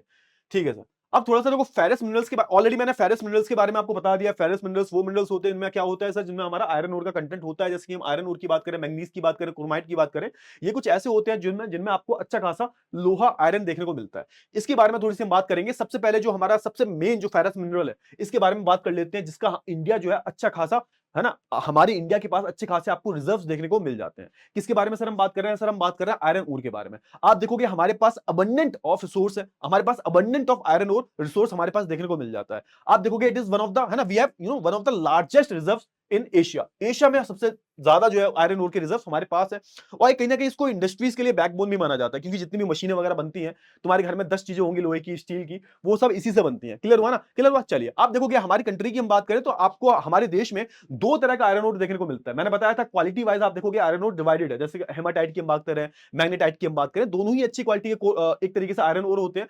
तो हमारे देश में आपको हेमाटाइट और मैग्नेटाइट नाम का जो आपको एक तरीके से को आयरन ओर देखने को मिलता है। मेरे मुंह से कोल निकल रहा है, आई एम रियली सॉरी। हाँ ठीक है सर। आप देखोगे यहां पर, आप देखोगे इसकी काफी अच्छी खासी डिमांड है इंटरनेशनल मार्केट में।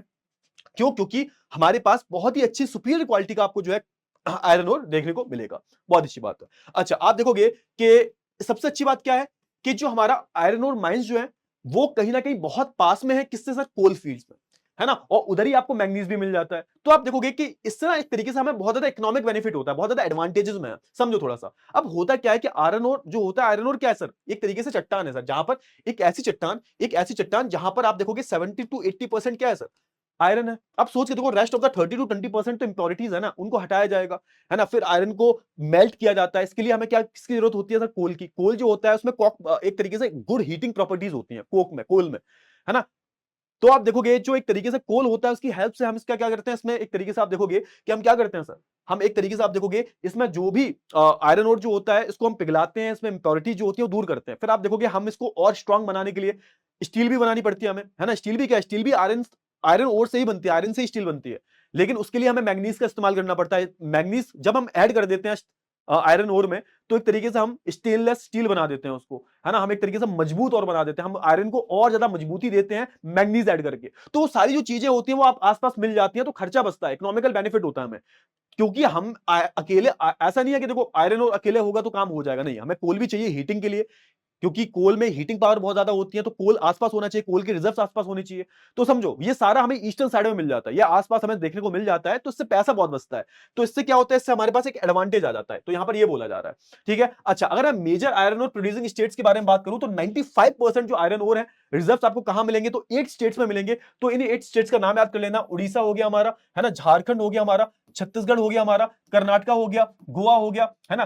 तेलंगाना हो गया, आंध्र प्रदेश हो गया एंड तमिलनाडु हो गया। यानी कि मैक्सिमम जो है वो सारे हमारे ईस्टर्न और सदर्न वाले पार्ट में आ रहे हैं। ठीक है सर, बहुत अच्छी बात है। मतलब पूरा जो हमारा पेनिनसुलर वाला जो पार्ट है, प्लेट्यूज वाला पार्ट है, उसमें आ रहा है सर। आप देखोगे कि यहां पर अच्छी खासी ये जो स्टेट्स की हम बात करें तो ये एक तरीके से हमारे कोर रीजंस हैं जहां पर अच्छी खासी आपको जो है माइनिंग होती हुई दिखाई देगी सर। इसके अलावा हम बात करें थोड़ा सा, हम उड़ीसा के बारे में बात करें, it is one of the leading producer of iron ore. Odisha की हम बात करें, कहीं ना कहीं इंडिया का सबसे ज्यादा जो आयरन ओर है अच्छी क्वालिटी का वो इनके पास मिलेगा, है ना? आप देखोगे कहां मिलता है सर, तो आप देखोगे पूरा इनकी जो है ना, ये जो पहाड़ियां हैं, जैसे सुंदरगढ़ की हम बात करें, मयूरभंज की हम बात करें, है ना, केंदुर झार की हम बात करें, इन सब डिस्ट्रिक्ट्स में आपको देखने को मिल जाएगा।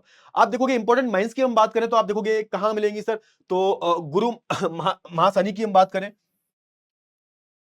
बादाम पहाड़ की हम बात करें, कुरुबुरु की हम बात करें, बोनई की हम बात करें, तो ये सब जो आपको उड़ीसा में मेजर जो आयरन ओर माइंस है वो देखने को मिल जाएंगी। झारखंड अब देखो ये सारा जो पूरा पार्ट है ना, आप देखो ये सारा जो पार्ट है मे भी हो सकता है एग्जाम में ना आए। चिंता मत करना, इतना पैनिक मत करना कि सर ये क्या पढ़ा दिया एकदम से आपने, क्योंकि इतना कहां तक याद करेंगे। तो समझो यहां से मैक्सिमम चांसेस ये हैं कि मैप वाले क्वेश्चन आ जाएंगे सर। कौन से क्वेश्चन सर? मैप वाले क्वेश्चन आ जाएंगे। तो ज्यादा जो है तुम्हें चिंता करने की जरूरत नहीं है आज, मतलब मैप, मैक्सिमम मैप आ सकता है इससे, मैप आ जाएगा, कुछ क्वेश्चंस आ जाएंगे। वैसे अगर यहां पे लिखने वाली चीजें कम आएंगी, बट जो मेन मेन आपको देखो, आपको क्या करना, कुछ नहीं करना, मैप वाले पोर्शन में आपको जितने भी स्टेट्स हैं उसके कम से कम एक एक आपको आयरन और, है ना, आयरन आयरन ओर की हम बात करें, रिजर्व्स के बारे में, कोल के बारे में बात करें, पेट्रोलियम और नेचुरल गैसेस के बारे में बात करें, हर एक स्टेट से एटलीस्ट एक एक याद होनी चाहिए बस।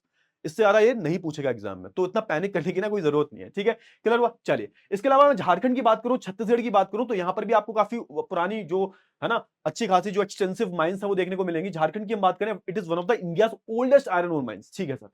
अगर हम बात करें इसके मेन जो हमारे जो माइनिंग एरियाज है वो क्या है सर, नाव मंडी की हम बात करें, गोवा की हम बात करें, है ना, और ये कहां पर लोकेटेड है, तो ये जो ईस्टर्न वाला जो पार्ट है हमारा, है ना, और जो हमारा वेस्टर्न वाला जो पार्ट है किसका सर, कौन सी डिस्ट्रिक्ट का? सिंह भूमि डिस्ट्रिक्ट का। तो यहां पर है सर, ये भी हमारे झारखंड में आता है।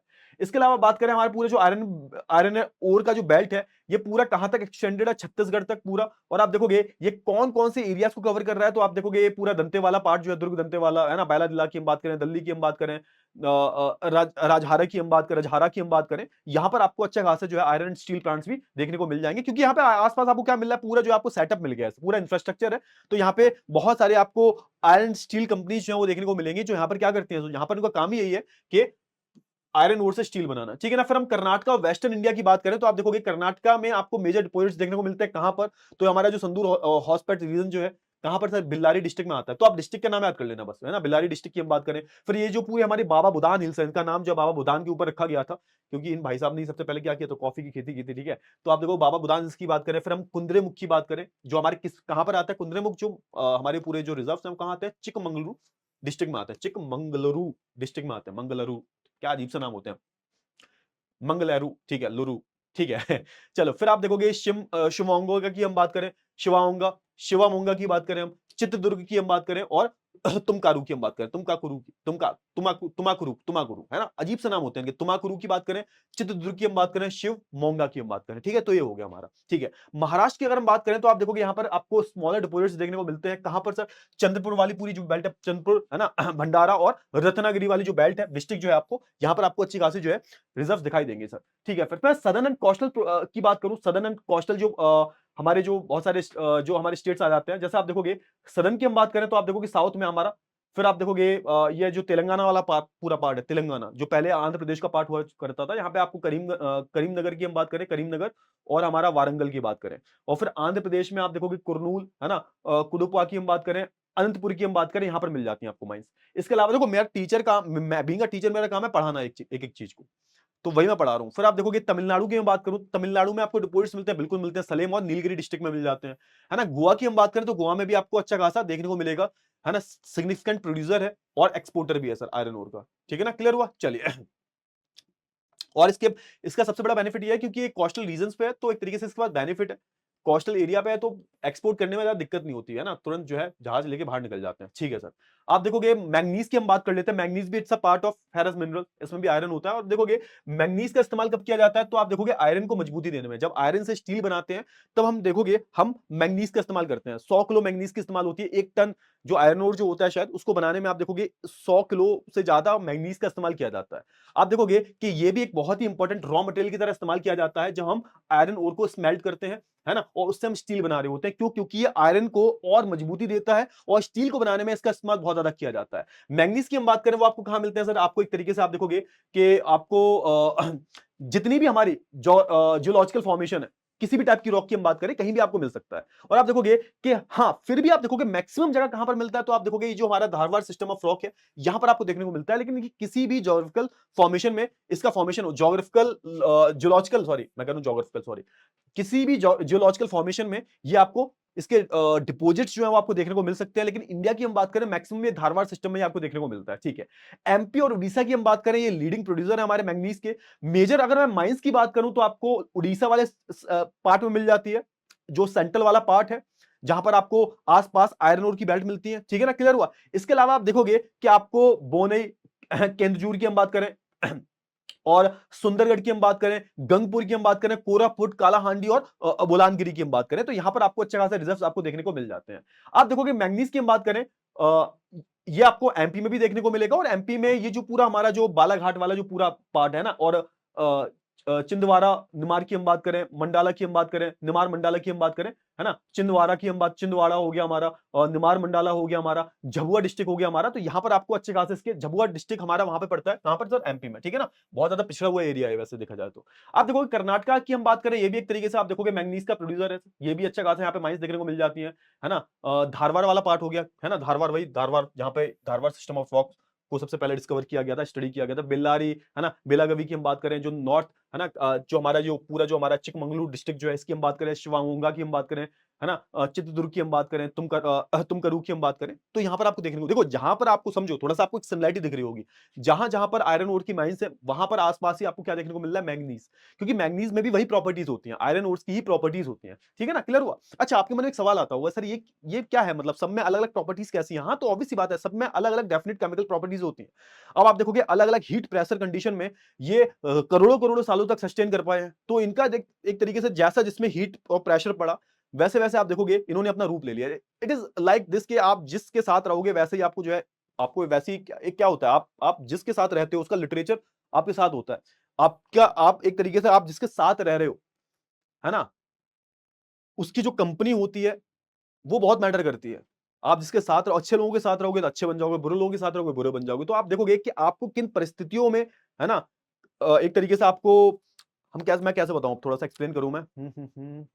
हाँ, आपको किन परिस्थितियों में रहना सीखे हो आप, उसके हिसाब से आप चेंज हो जाते हो। हर कोई इंसान एक जैसा नहीं होता। And same thing goes with these minerals also, कि ये अलग अलग कंडीशंस में बने हैं सर, तो इनका नेचर भी अलग है। आप जिन कंडीशंस में रहोगे, आपके घर में सिचुएशन अलग है, मेरे घर में सिचुएशन अलग है, किसी तीसरे इंसान के घर में सिचुएशन अलग है। घर में जैसी सिचुएशन होती है ना, जैसे घर वाले आप रिएक्ट करते हैं, आप जैसे घर में रहे हो, पले बड़े हो, है ना, जैसी आपकी अपब्रिंगिंग हुई है, वैसे ही आपका नेचर हो जाता है, वैसे ही आप हो जाते हो बचपन से ही, है ना, बचपन से ही वो चीजें हुई है ना, तो हो जाते हो आप। तो हम सब अपने आप में अलग है, हमारा नेचर अलग है, मेरा नेचर अलग है, सब सामने वाले का नेचर अलग है, तीसरे बंदे का नेचर अलग है ना। And same thing goes with this minerals also. आप देखोगे कि ये अलग अलग हीट प्रेशर कंडीशन में बने हैं सर, तो सबका नेचर अलग अलग है, सबकी प्रॉपर्टीज अलग अलग अलग है। समझ में आया ना? हाँ, बस यही रीजन है और कुछ रीजन नहीं है। चलिए, फिर ये सारी जो आप देखोगे, ये सारा जो दे रखा है पढ़ लेना। फिर इसके बाद महाराष्ट्र की हम बात करें तो महाराष्ट्र में भी आपको कुछ, है ना, इंपॉर्टेंट माइंस मिल जाती है मैंगनीज की, और नागपुर वाले पार्ट में, भंडारा वाले पार्ट में, रत्नागिरी वाले पार्ट में। क्लियर हुआ ना? चलिए, आप देखोगे यहां पर डिसएडवांटेज ये है, क्योंकि यहां पर समझो, यहां पर डिसएडवांटेज क्या है, क्योंकि हम मैंगनीज को कैसे इस्तेमाल कर रहे हैं सर, क्योंकि हम यहाँ पे मैंगनीज को एज अ रॉ मटेरियल की तरह इस्तेमाल कर रहे हैं, तो ये बहुत ज्यादा दूर हो जाते हैं। ये यहां पर हम बात करें, है ना, ये एक तरीके से बहुत दूर है हमारे स्टील प्लांट से। और क्योंकि मैंगनीज कोई अलग से चीज नहीं, मैंगनीज को हम किसी चीज को बनाने के लिए रॉ मटेरियल की तरह इस्तेमाल कर रहे हैं, और जहां पर वो चीजें बन रही हैं, यहां पर स्टील के प्लांट्स हैं, आयरन स्टील के प्लांट्स हैं, वो एक्चुअल में बहुत ज्यादा दूर है सर। इसलिए आप देखोगे ये यहां पर जो है, थोड़ा सा आप देखोगे ना, थोड़ा सा ये जो महाराष्ट्र वाले साइड में आप देखोगे, ये थोड़े से डिसएडवांटेजेस पोजीशन में होते हैं। क्यों? क्योंकि इनसे काफी ज्यादा दूर है जो स्टील इंडस्ट्रीज है, वो बहुत ज्यादा दूर है। Telangana, Goa, Jharkhand are the other minor producers of the manganese. ठीक है ना? तो ये हमारे अलग अलग स्टेट्स आ जाते हैं। ठीक है सर, आगे हम बात कर लेते हैं थोड़ा सा, ये अलग अलग हमारे यहाँ पर, जैसे हम आयरन और फील्ड्स की बात करें तो ये देखो पूरा हमारा जो फील्ड है, ये पूरा है ना। फिर मैंगनीज की अगर हम बात करें तो आप देखोगे मैंगनीज ये वाला इस पार्ट में भी हो गया, इस पार्ट में भी है मैंगनीज, इस पार्ट में भी है मैंगनीज, अलग अलग पार्ट में आपको देखने को मिल जाते हैं सर। ठीक है, क्लियर हुआ? चलिए, आगे हम बात कर लेते हैं सर, आगे हम बात कर लेते हैं। हाँ, अब नॉन फेरस मिनरल्स की हम बात कर लेते हैं सर। नॉन फेरस मिनरल्स की हम जो है बात कर लेते हैं, ठीक है ना। किसकी बात कर रहे हैं हम सर? हम सर थोड़ा सा नॉन फेरस मिनरल्स के बारे में बात कर रहे हैं। अब नॉन फेरस की हम बात करें तो आप देखोगे इसमें एक तरीके से मेटल्स तो होते हैं, बट इसमें लोहा नहीं होता, इसमें आयरन का कंटेंट नहीं होता। बॉक्साइड की हम बात करें, बॉक्साइड एक तरीके से ओर होता है, जिससे हम क्या निकालते हैं, जिससे हम एल्यूमिनियम निकालते हैं। और ये बहुत ही ज्यादा जरूरी है, मतलब ये एक तरीके से आप देखोगे ना, ये बॉक्साइड का इस्तेमाल कैसे करते हैं हम, एक तरीके से आयरन का सब्स्टिट्यूट है ये। आयरन जो होता है, लोहा जो होता है, बहुत ज्यादा भारी होता है सर, लेकिन अगर मैं बॉक्साइट की बात करूं, ये हल्का भी होता है और मजबूत भी होता है। तो इसलिए आप देखोगे जैसे एरोप्लेन वगैरह जो बनते हैं ना, उसको बनाने में आप देखोगे बॉक्साइट ये अपना एल्यूमिनियम का ही इस्तेमाल करते हैं। ठीक है ना, क्लियर हुआ? आप देखोगे इसकी हम बात करें, इस मेटल को क्यों बनाते हैं हम, तो आप देखोगे इसको हम एक तरीके से एल्यूमिनियम या फिर एल्यूमिनियम से रिलेटेड जो भी अदर प्रोडक्ट्स होते हैं उनको बनाने में किया जाता है बॉक्साइट का। बॉक्साइट एक तरीके से बेसिकली एक ओर है, इस ओर का हम क्या बनाते हैं, इस ओर से जो निकलता है उसको हम एल्यूमिनियम बोलते हैं। आप देखोगे कहां मिलता है सर, तो हमारी जो लेटराइट रॉक्स जो है, इनकी हम बात करें, यहां पर आपको जो है देखने को मिलता है सर। ठीक है सर, और जो हमारा जो हिली पेनिनसुलर वाला जो पार्ट है इंडिया का, वहां देखने को मिलता है, और जो कोस्टल एरियाज है वहां पर देखने को मिलता है सर। की कंडीशंस की हम बात करें तो आप देखोगे उड़ीसा की हम बात करें, ये मेजर प्रोड्यूसर है बॉक्साइट का। और आप देखोगे कौन कौन से एरिया है, कालाहांडी की हम बात करें, संबलपुर की हम बात करें, बोलांगिरी की बात करें, कोरापुट की बात करें। इसके अलावा झारखंड का जो पूरा एरिया है, पैटलैंड एरिया ऑफ झारखंड, जो हमारा जो प्लेट्यू वाला जो पार्ट है ना, प्लेट्यू वाला जो पार्ट है, ऊपर वाला जो पार्ट है उसको बोल रहे हैं, है ना, पैटलैंड वाला जो पार्ट है हमारा, पूरा जो हमारा जहां पर पूरा प्लेट्यूज वगैरह है, पूरा छोटा नागपुर प्लेट्यू, ये सब जो है ना, यहाँ पर हम बात करें तो आप देखोगे यहाँ पर आपको, है ना, जगह है जिसको हम बोलते हैं लोहार दग्गा, है ना। लोहार दग्गा की हम बात करें, यहाँ पर आपको रिच एक तरीके से क्या मिलेंगे सर, एक तरीके से रिच आपको रिजर्व देखने को मिलेंगे। इसके अलावा हम बात करें गुजरात की, है ना, है ना, भावनगर की हम बात करें, जामनगर की हम बात करें, तो यहाँ पर आपको मिल जाते हैं सर। भावानगर, ठीक है, भावानगर। ठीक है सर, आगे हम बात करें, आप देखोगे कि छत्तीसगढ़ में भी आपको मिलेंगे, जो हमारा जो अमरकंटक जो है ना, वहां पर आपको अच्छे खासे बॉक्साइट के रिजर्व देखने को मिल जाते हैं। फिर हम मध्य प्रदेश की बात करें तो है ना, कटनी जबलपुर की हम बात करें, बालाघाट की बात करें, यहाँ पर भी आपको बॉक्साइट के रिजर्व देखने को मिल जाते हैं सर। फिर आप देखोगे तमिलनाडु, कर्नाटक वगैरह में, गोवा में भी आपको बॉक्साइट के रिजर्व देखने को मिल जाते हैं सर। इसके अलावा कॉपर की हम बात करें तो कॉपर क्या है, कॉपर के बारे में बोला गया है ये एक तरीके से copper is the indispensable metal in the electric industry, मतलब इसके बिना काम ही नहीं चल सकता। इंडिस्पेंसिबल का मतलब क्या है कि हम इमेजिन नहीं कर सकते, मतलब इसके बिना पूरी जो इलेक्ट्रिकल इंडस्ट्री चल रही है वो चली इसकी वजह से रही है। आप देखोगे आपके घर में जितने भी वायरिंग हुई है, जितनी भी वायरिंग हुई है आपके घरों में, वो सब किसकी हुई है सर, वो सब और सबकी सब किसकी हुई है सर, वो सबकी सब कॉपर की हुई है सर। कॉपर की वायरिंग होती है। आपके जो भी बहुत सारे जो इलेक्ट्रॉनिक के सामान वगैरह जो है वहां पर आप देखोगे कॉपर की वायरिंग होती है। तो एक तरीके से आप बोल सकते हो ये बहुत ही ज्यादा इंपॉर्टेंट है। अगर मैं बात करता हूं किसके बारे में, अगर मैं बात करता हूं इलेक्ट्रॉनिक इंडस्ट्रीज के बारे में, आप देखोगे इसका इस्तेमाल है ना ट्रांसफार्मर बनाने में, जनरेटर्स बनाने में, वायर्स बनाने में किया जाता है। इसकी खास बात क्या होती है, पहली बात तो एलॉयबल होता है। एलॉयबल का मतलब क्या होता है सर, एलॉय का मतलब ये होता है कि किसी दूसरे है ना अलॉय के साथ, किसी दूसरे मेटल के साथ मिलाकर हाँ हम एक नया अलॉय बना सकते हैं। हम इसको एक तरीके से किसी दूसरे मेटल के साथ किसी दूसरे एक तरीके से आप देखोगे मेटल के साथ मिक्स कर कर इसको हम क्या बना सकते हैं सर, इसको हम एक तरीके से अलॉयबल बना सकते हैं। जैसे आप देखोगे इस कॉपर को, जैसे हम किसके साथ, कॉपर को अगर मैं टिन के साथ मिला दूं, टिन के साथ मिला लूं, कॉपर और टिन को मैं मिला दूं, तो क्या बनेगा, तो ब्रॉन्ज बन जाएगा, एक नया मेटल बन जाएगा, एक है ना, एक नया मेटल बन के तैयार हो जाएगा। तो समझो थोड़ा सा। तो ये एक तरीके से अलॉयबल होता है, दूसरे धातु के साथ हम इसको मिक्स कर सकते हैं। प्लस आप देखोगे मेलेबल होता है। मेलेबल का मतलब क्या है सर, मेलेबल की हम बात करें, डक्टाइल की हम बात करें, तो मेलेबल का मतलब होता है एक तरीके से आप किसी भी शेप में आप इसको दे सकते हो। आप इसको पीट पीट कर पतले पतले है ना, ये टूटता नहीं है, फ्लेक्सिबल होता है बहुत, टूटेगा नहीं, ऐसे नहीं है तो तुम पीटोगे इसको टूट जाएगा, ये नहीं, तुम इसको पतले पतले है ना फ्लेक्सिबल शीट्स में बना सकते हो, नहीं टूटेगा है ना। फिर आप देखोगे इसको तुम एक तरीके से आप देखोगे इसकी लंबी लंबी तुम वायर्स बना सकते हो, खींच सकते हो इसको, तो इससे टूटता नहीं है सर। तो आप देखोगे ये क्या है, एलोएबल है, मेलेबल है और डक्टाइल है। ये तीनों प्रॉपर्टीज आपको उसमें देखने को मिलती हैं। इसलिए एक तरीके, और हाँ it is the one of the best conductor of electricity also. तो ये सारी जो प्रॉपर्टीज हैं वो इसमें देखने को मिलती हैं। और आप देखोगे कि it is also mixed with the gold to provide the strength in the jewellery. तो आप देखोगे कुछ जो पार्ट है, कुछ जो हिस्सा होता है कॉपर का, वो हम गोल्ड में भी ऐड करते हैं ताकि ज्वेलरी जो बनी है उसको एक तरीके से क्या प्रोवाइड करे, इसको एक तरीके से है ना, एक तरीके से मजबूती प्रोवाइड करे, स्ट्रेंथ प्रोवाइड करे। तो हम कुछ जो है गोल्ड में भी कुछ परसेंटेज, कुछ थोड़ा सा जो माइनर परसेंटेज का जो कॉपर होता है वो हम ज्वेलरी में भी मिलाते हैं ताकि उसको मजबूती प्रदान हो, क्योंकि गोल्ड जो होता है वो बहुत ज्यादा सॉफ्ट होता है ना, तो उसको मजबूती देने के लिए आप देखोगे कुछ कुछ परसेंटेज में आप देखोगे हम कॉपर को ऐड करते हैं। अच्छा, कहां पर मिलते हैं कॉपर के डिपॉजिट्स, तो आप देखोगे ये सिंहभूम डिस्ट्रिक्ट की हम बात करें, झारखंड की, है ना। फिर आप देखोगे बालाघाट डिस्ट्रिक्ट की हम बात करें, मध्य प्रदेश, है ना। झुंझुनू की बात करें, अलवर डिस्ट्रिक्ट की बात करें, राजस्थान में। फिर आप देखोगे कुछ छोटे मोटे प्रोड्यूसर्स भी हैं, जैसे आप देखोगे जैसे मैं गुंटूर आंध्र प्रदेश की बात करूं तो यहाँ पे एक जगह है, इसको हम बोलते हैं गुंटूर डिस्ट्रिक्ट में एक जगह है जिसको हम बोलते हैं अग्निगुंडाला बोलते हैं इसको हम। फिर आप देखोगे हमारा जो कर्नाटका में है ना चित्रदुर्ग की हम बात करें और हसन डिस्ट्रिक्ट की हम बात करें, तो यहाँ पर आपको अच्छे खासे कॉपर के रिजर्व मिलते हैं। इसके अलावा आप देखोगे हमारा जो तमिलनाडु जो राज्य है, यहाँ पर जो साउथ आर्को डिस्ट्रिक्ट है, यहाँ पर आपको इसके कुछ रिजर्व देखने को मिलते हैं। ठीक है सर, अब हम बात कर लेते हैं नॉन मेटलिक के बारे में थोड़ी सी बात कर लेते हैं सर। नॉन मेटलिक के बारे में थोड़ी सी हम बात कर लेते हैं सर, ठीक है ना। क्लियर हुआ, नॉन मेटलिक मिनरल वही होते हैं जिसमें क्या होता है सर, इसमें आप देखोगे कि इसमें मेटल नहीं होता, और एक तरीके से इसमें क्या क्या चीजें होती हैं, इसमें मेटल नहीं होता, है ना। आप देखोगे कि जैसे मैं बात करूं लाइमस्टोन की, डोलोमाइट की बात करूं, माइका की बात करूं, फास्फोरस की बात करूं, तो इसमें आपको किसी भी प्रकार का आपको जो है मेटल देखने को नहीं मिलता। ठीक है, तो सबसे इंपॉर्टेंट हम नॉन मेटलिक मिनरल के बारे में बात कर लेते हैं, दैट इज माइका। माइका के बारे में बात करूं तो आप देखोगे इसको भी हम एक तरीके से इलेक्ट्रिकल इंडस्ट्रीज जो है, इलेक्ट्रॉनिकल के लिए इंडस्ट्रीज में इस्तेमाल करते हैं सर। इसका मेन काम क्या होता है, तो बचपन में भी आपने पढ़ा होगा, तो एक तरीके से माइका को हम डी इलेक्ट्रीफाई करने के लिए यूज करते हैं। डी इलेक्ट्रीफाई का मतलब क्या होता है, एक तरीके से it's a bad conductor of electricity, मतलब जब हमें कभी भी रेजिस्टेंस देना है, रेजिस्टेंस प्रोवाइड करने के लिए आप देखोगे माइका का इस्तेमाल करते हैं। आप देखोगे जैसे स्टेबलाइजर होता है, स्टेबलाइजर क्या करता है, वोल्टेज को कंट्रोल करता है आपके घर में, बहुत सारे घर में पहले मैक्सिमम हुआ करता था। अब तो घर फ्रिज वगैरह जो आती है उसमें अंदर ही दे देते हैं, फिट होता है। पहले आपको अलग से स्टेबलाइजर लगाना पड़ता था टीवी के लिए, है ना, ताकि वोल्टेज कम ज्यादा हो तो उसको कंट्रोल कर ले। तो ये वोल्टेज कम ज्यादा कंट्रोल करता कौन है, माइका करता है ना। तो एक तरीके से ये एक रेजिस्टेंस प्रोवाइड करता है इलेक्ट्रिसिटी को, इसलिए आप देखोगे इलेक्ट्रॉनिक्स में इसका इस्तेमाल काफी अच्छा खासा इस्तेमाल किया जाता है। आप देखोगे इसका स्ट्रक्चर की हम बात करें तो एक शीट टाइप स्ट्रक्चर होता है, थोड़ा शायद होगा ये यहाँ पे, हाँ आप देखोगे ध्यान से देखो फटाफट से, हाँ कुछ ऐसा दिखता है आपको, है ना, कुछ ऐसा दिखता है। और ये अलग अलग कलर में भी आता है सर, डोलोमाइट कुछ ऐसा दिखता है, ग्रेफाइट कुछ ऐसा दिखता है, लाइमस्टोन कुछ ऐसा दिखता है। अब अगर इसको देखोगे तो ये बहुत सारी पतली पतली शीट्स होती हैं। आप जब इसको उठा के देखोगे ना, अलग अलग कलर्स में होता है, ग्रीन, येलो, है ना, रेडिश, ब्लैक, ऐसे कलर में होगा, और ये अलग अलग पतली पतली शीट्स में होता है, बहुत ज्यादा सॉफ्ट होता है। ठीक है, क्लियर हुआ ना, ये बहुत ज्यादा सॉफ्ट होता है सर, इसकी हम बात कर रहे थे। अच्छा ठीक है सर, बहुत अच्छी बात है। आप देखोगे हम बात करें तो ये एक तरीके से क्या करता है, एक तरीके से आप देखोगे फ्लेक्सिबल भी होता है ना, टफ और फ्लेक्सिबल एक तरीके से देखने को मिलता है आपको, और अलग अलग शीट्स में डिवाइडेड होता है, पतली पतली शीट्स होती हैं सर।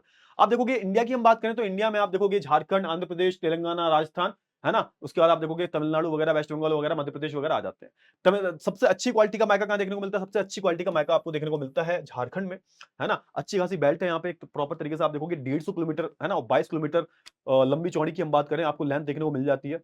विड्थ और लेंथ और विड्थ की हम बात करें, और आप देखोगे कहां पर है, किधर साइड, तो अब ये जो पूरा हजारीबाग प्लेट्यू जो है, यहाँ पर आपको देखने को मिलता है। इसकी पूरी लंबी सी जो 150 किलोमीटर लंबी जो बेल्ट है पूरी देखने को मिलती है। सबसे अच्छी क्वालिटी का माइका देखने को मिलता है। तो नंबर 1 पे कौन आता है? नंबर 1 पे झारखंड आ जाता है। इसके अलावा आंध्र प्रदेश की हम बात करें तो इनका जो नेल्लोर डिस्ट्रिक्ट है, यहाँ पर आपको बेस्ट क्वालिटी का माइका देखने को मिलता है। इसके बाद अलावा मैं बात करूं राजस्थान में आपको क्या देखने को मिलता है? राजस्थान में आपको जो है अच्छी क्वालिटी का जो है, राजस्थान की हम बात करें, ये पूरी माइका की बेल्ट देखने को मिलती है। कितने किलोमीटर की? 320 किलोमीटर की। कहां से कहां तक? तो आप देखोगे ये जयपुर से भिलवाड़ा तक जाती है सर ये, ठीक है ना। और यहां पर आप देखोगे ये पूरा जो है ना, उदयपुर तक एक्सटेंड है, उदयपुर तक एक्सटेंड है, ठीक है, क्लियर हुआ। अच्छा, माइका डिपॉजिट्स की अगर हम बात करूं तो आप देखोगे कहां पर देखने को मिलता है? आपको मैसूर डिस्ट्रिक्ट में भी देखने को मिलता है। मैसूर और हसन डिस्ट्रिक्ट की हम बात करें कर्नाटका में, फिर कोयम्बटूर की हम बात करें, तुर्चीपल्ली की हम बात करें, मदुरई की हम बात करें, कन्याकुमारी की बात करें, तो ये बात हो रही है तमिलनाडु की, ठीक है ना।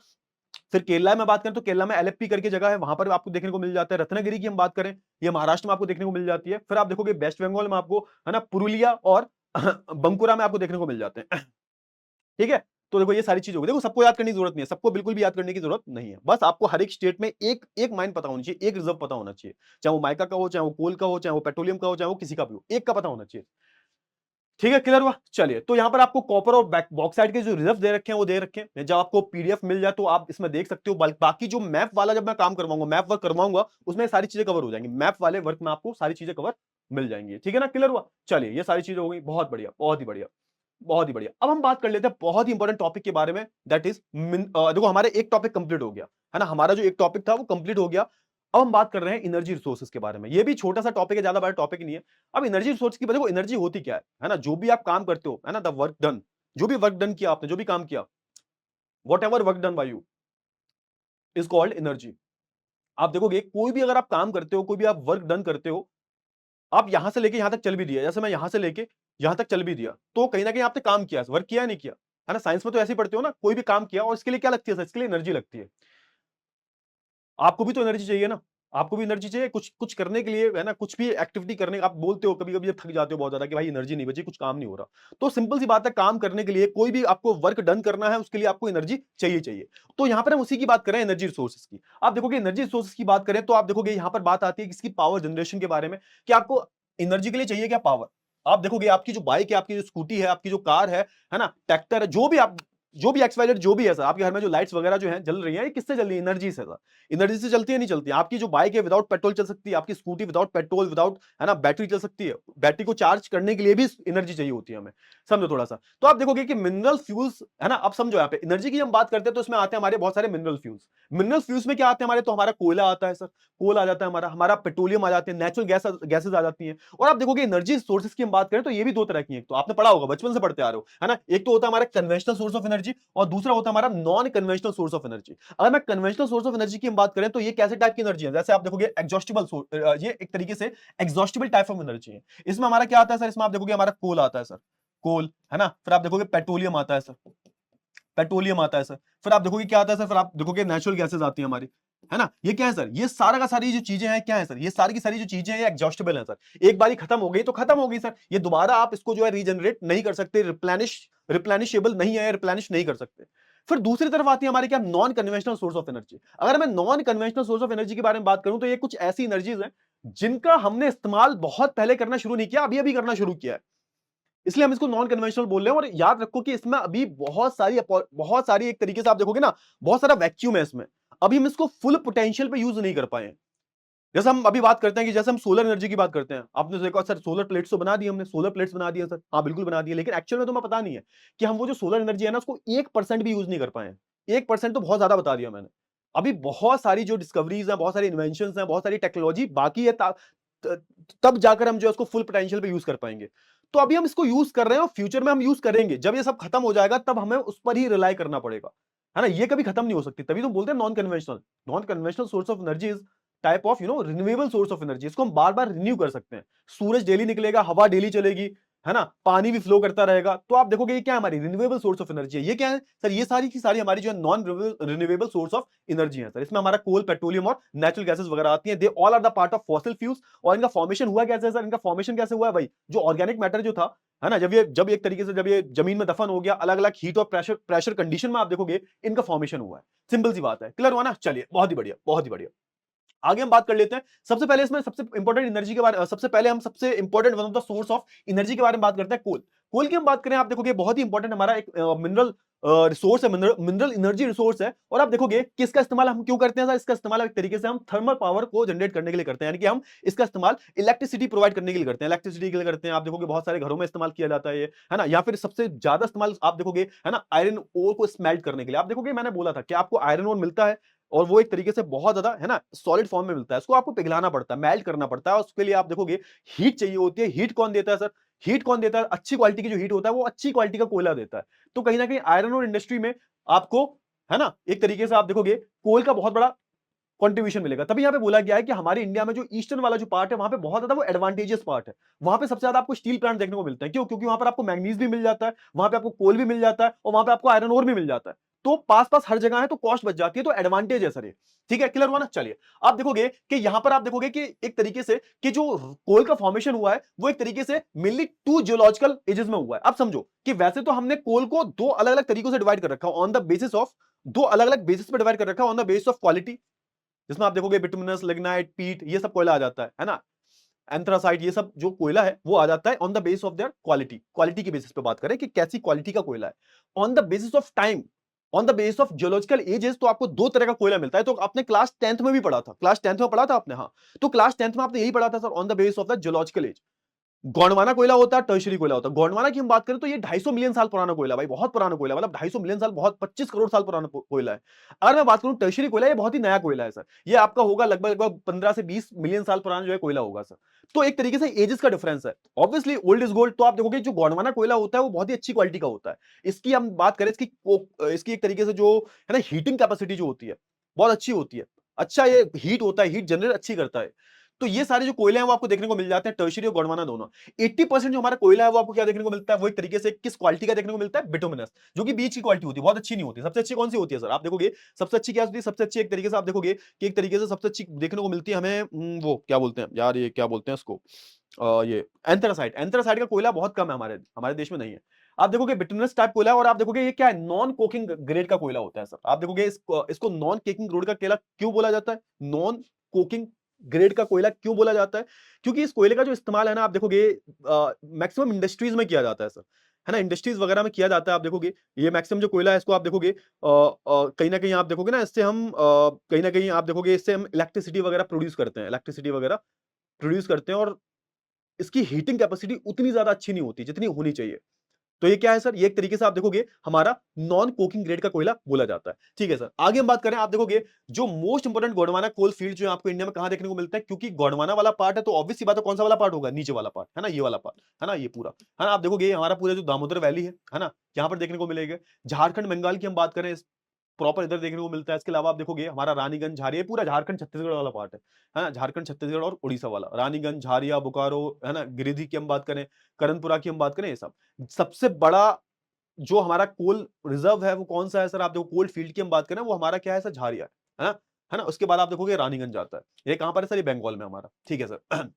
आप देखोगे कि जो हमारी गोदावरी वैली जो है, यहां पर आपको कोल रिजर्व मिलते हैं, महानदी पे भी मिलते हैं और सोन पे भी मिलते हैं आपको। ठीक है, क्लियर हुआ, क्लियर हुआ, इतनी चीजें क्लियर हुई, इतनी चीजें क्लियर हुई। ठीक है सर, बहुत ही बेहतरीन। अब एक काम करता हूँ, थोड़ा सा मैं पानी पी लेता हूँ, ठीक है ना, पानी पी लूं, ठीक है।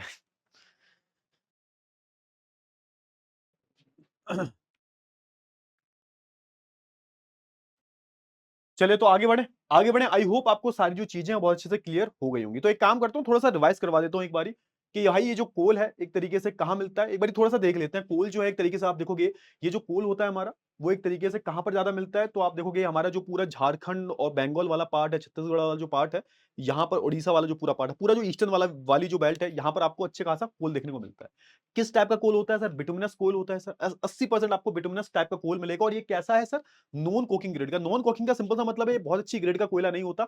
इसका इस्तेमाल हम थर्मल एनर्जी के लिए करते हैं, यानी कि बिजली बनाने के लिए करते हैं, लेकिन आप देखोगे ना स्टील बनाने के लिए ज्यादा हीट चाहिए होती है और इसमें कार्बन बहुत कम होता है और ये जब ये जलता है ना तो बहुत ज्यादा एशेस को जो है एक तरीके से है ना प्रोड्यूस करता है। तो कहीं ना कहीं आप देखोगे ना इसका इस्तेमाल हम एक तरीके से स्टील बनाने के लिए नहीं कर सकते, है ना, वो हमें इंपोर्ट वगैरह करवाना पड़ता है। बट हाँ, इसका इस्तेमाल हम बिजली बनाने के लिए अच्छा खासा करते हैं क्योंकि ये बहुत अच्छी क्वालिटी का कोयला नहीं होता। फिर मैंने क्या बताया, फिर आप देखोगे हमारा क्योंकि देखो याद रखना कि झारिया को याद रखना है आपको, झारिया नंबर 1 है, ठीक है। इसके बाद आप देखोगे रानीगंज जो कि हमारा कहां पर आता है सर? बंगाल में आता है। इन दोनों को याद कर लेना बस बहुत है।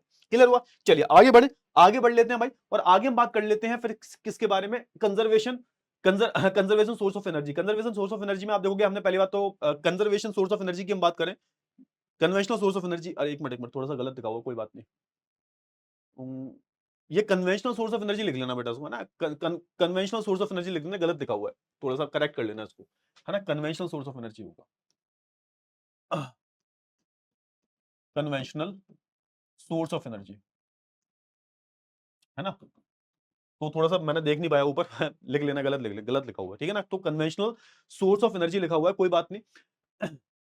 अच्छा, आगे मैं बात करूं कन्वेंशनल सोर्स ऑफ एनर्जी के बारे में, थोड़ा सा करेक्ट कर लेना, कोई दिक्कत वाली बात नहीं है। यहाँ पे लिखा हुआ है, जो भी लिखा हुआ है यहाँ पे थोड़ा सा करेक्ट कर लेना, मैंने ऊपर पढ़ नहीं पाया, ठीक है ना। कन्वेंशनल लिखा हुआ है पूरा है ना, थोड़ा सा काट देना, कोई दिक्कत वाली बात नहीं है। थोड़ी सी स्पेलिंग मिस्टेक हो गई है, कोई बात नहीं। यहाँ पे काट के थोड़ा सा कन्वेंशनल सोर्स ऑफ एनर्जी लिख लेना, कन्वेंशनल सोर्स ऑफ एनर्जी, ठीक है ना। कन्वेंशनल सोर्स ऑफ एनर्जी यहाँ पर लिख लेना, ठीक है सर, बहुत ही बेहतरीन। आगे हम बात कर लेते हैं किसके बारे में? आगे हम बात कर लेते हैं हाँ, फिर यहाँ पे थोड़ी-सी बात की जा रही है, जो और हमारी जो दूसरी कोल माइनिंग है, इनके बारे में हम बात करें, तो हमारे जो मध्य प्रदेश में आप देखोगे सिंगरौली करके जगह है, इसकी हम बात करें, तो यहाँ पर अच्छी खासी है सर। तो ये सिंगरौली जो पार्ट है, एक तरीके से आप देखोगे, ये बॉर्डर पे है कहीं काइंड ऑफ, तो आप बोल सकते हो यूपी में भी आ जाता है इसका पार्ट। फिर हम बात करें कोबरा, है ना, कोबरा की कोरबा की हम बात, कोबरा नहीं सॉरी कोरबा की हम बात करें, तो कोरबा कहाँ पड़ता है? कोरबा हमारा पड़ता है छत्तीसगढ़ में। तलचर पड़ता है फिर हमारा, फिर आप देखोगे रामपुर उड़ीसा में पड़ जाता है। फिर हम बात करें चंद्रवरदा की हम बात करें, कैंपटी की हम बात करें और बंदेर की हम बात करें, तो ये तीनों जगह आती है हमारी कहां पर? महाराष्ट्र वाली बेल्ट में। और फिर हम बात करें सिंगरैनी की हम बात करें तो ये तेलंगाना में आती है, और पांडुर की हम बात करें तो पांडुर आता है हमारा आंध्र प्रदेश में। तो ये सब हमारे क्या है? ये सब हमारी कोल एनर्जी है, ठीक है ना। कोल यहाँ पे कोल के रिजर्व आपको देखने को मिल जाते हैं। टर्शरी कोयले की हम बात करें तो टर्शरी बहुत ही नया कोयला है, जो कि आपको कहां मिलेगा सर? जो कि आपको हमारा जो नॉर्थ ईस्टर्न पार्ट है, आसाम, अरुणाचल प्रदेश, मेघालय की हम बात करें, नागालैंड की बात करें, तो यहाँ पर देखने को मिल जाता है। इसके अलावा हम बात करें तो देखोगे कि जो हमारा जो एक तरीके से जो मेघालय वाला पार्ट है ना, दारनगिरी की हम बात करें, चेरापूंजी की बात करें, मेलोंग की हम बात करें, लैंडग्रीम की हम बात करें, मेघालय में देखने को मिलता है। और फिर हमारा जो जयपुर है, जयपुर ये वो वाला नहीं है, राजस्थान वाला, ये बात की जा रही है इधर नॉर्थ ईस्ट वाले आसाम वाले पार्ट की बात की जाए। फिर नजीरा की हम बात करें वहां पर, फिर हम नामचिक और नमपुक की हम बात करें, नामचिक और नमपुक की हम बात करें अरुणाचल प्रदेश में, और फिर हम कालाकोट की हम बात करें, ये मिल जाता है आपको जम्मू कश्मीर में, ठीक है ना। क्लियर हुआ? चलिए, इसके अलावा आप देखोगे कि एक तरीके से आप देखोगे हमारा ब्राउन कोल, जिसको हम लिग्नाइट कोल भी बोलते हैं, ये भी देखने को मिलता है कोस्टल एरियाज में। कहां पर सर? तमिलनाडु में। ये भी कुछ अच्छी क्वालिटी का कोल नहीं होता।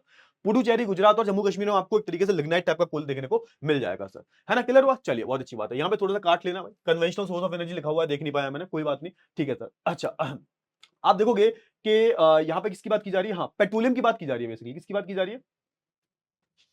पेट्रोलियम की बात की जा रही है यहाँ पे। हाँ, थोड़ा सा क्रूड पेट्रोलियम की बात कर लेते हैं, ठीक है। क्रूड पेट्रोलियम की बात कर लेते हैं, बस हो गया, ऑलमोस्ट कंप्लीट ही हो गया, ज्यादा बचा नहीं है सर, बचा नहीं है, ठीक है sir. Conservation source of energy, conventional source of energy की हम बात करें तो आप देखोगे यहाँ पर किसकी बात की है सर? यहाँ पर बात की है क्रूड पेट्रोलियम की। क्रूड पेट्रोलियम की हम बात करें तो आप देखोगे कहां पर ये अकर होती है? तो सेडिमेंट्री टाइप ऑफ रॉक जो होती है, यहाँ पर हमारा क्रूड पेट्रोलियम अकर होता है। ये भी एक तरीके का फॉसिल फ्यूल है, जो कि आप देखोगे जो हमारे ऑर्गेनिक मैटर है उनसे मिलकर बना हुआ है सर। उनका जो भी उनका पार्थिव शरीर रहा होगा, वो जब दब गया होगा तो उससे हीट प्रेशर कंडीशन में ये आपको देखने को मिलता है क्रूड पेट्रोलियम। आप देखोगे कहीं ना, देखो समझो कि जहां पर क्रूड पेट्रोल के रिजर्व्स मिलते हैं, वहां पर ही आपको नेचुरल गैसेस के रिजर्व मिलते हैं। क्यों? क्योंकि इनका फॉर्मेशन सेम तरीके से हुआ है। आप देखोगे जब ज्यादा हीट पड़ती है तो पेट्रोल जो होती है वो एक तरीके से वेपराइज हो जाती है और वो एक तरीके से गैस में कन्वर्ट हो जाती है।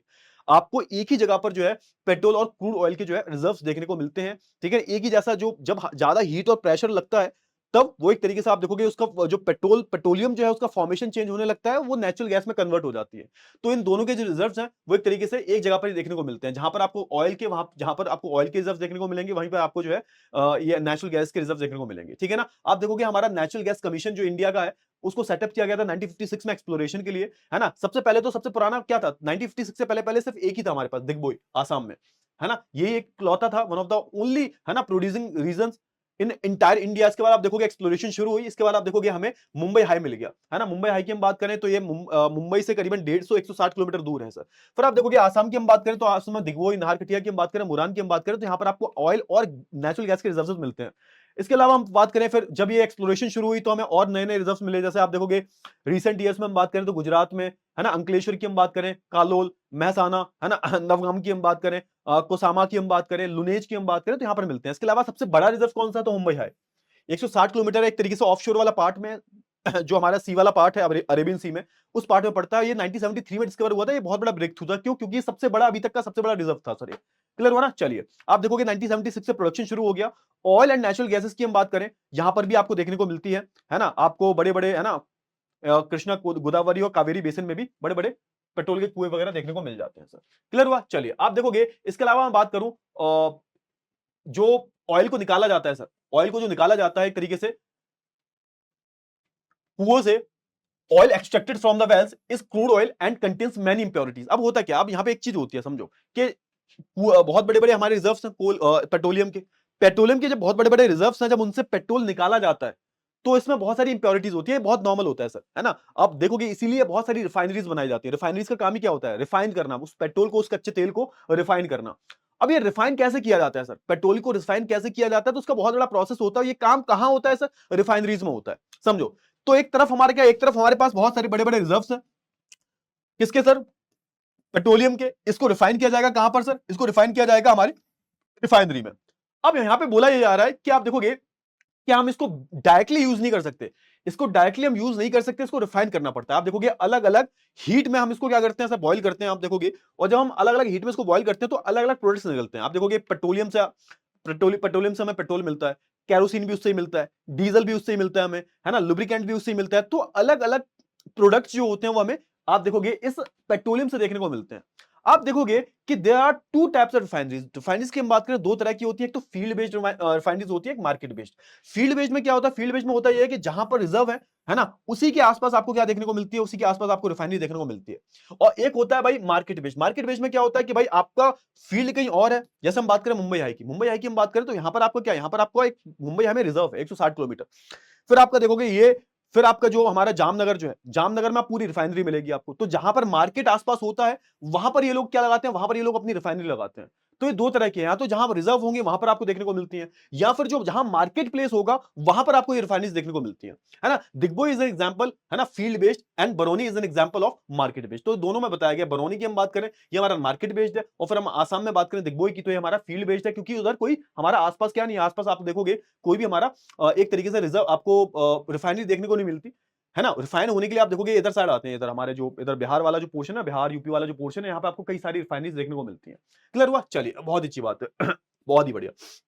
आप देखोगे कि मार्केट बेस में सिंपल सा होता है कि मार्केट होता है आसपास, ठीक है ना, पूरा मार्केट होता है जहां पर वो एक तरीके से मार्केट में बिकने जाता है, ठीक है सर।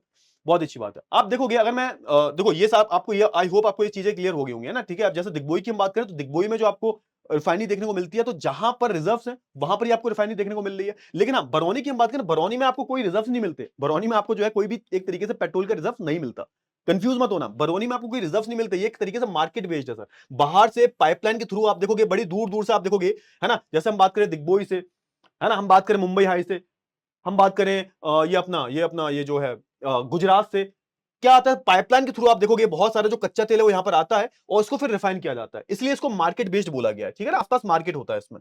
ठीक है सर, अच्छी बात है। अब फिर मैं नेचुरल गैसेस की बात करूं तो आप सेम है, जहां पर आपको नेचुरल गैसेस मिल रही है वहां पर आप देखोगे पेट्रोलियम भी होता है ना। तो आप देखोगे पहले पेट्रोल को निकाल लेते हैं, उसके बाद क्या होता है, उसके बाद हमें क्रूड ऑयल मिल जाता है।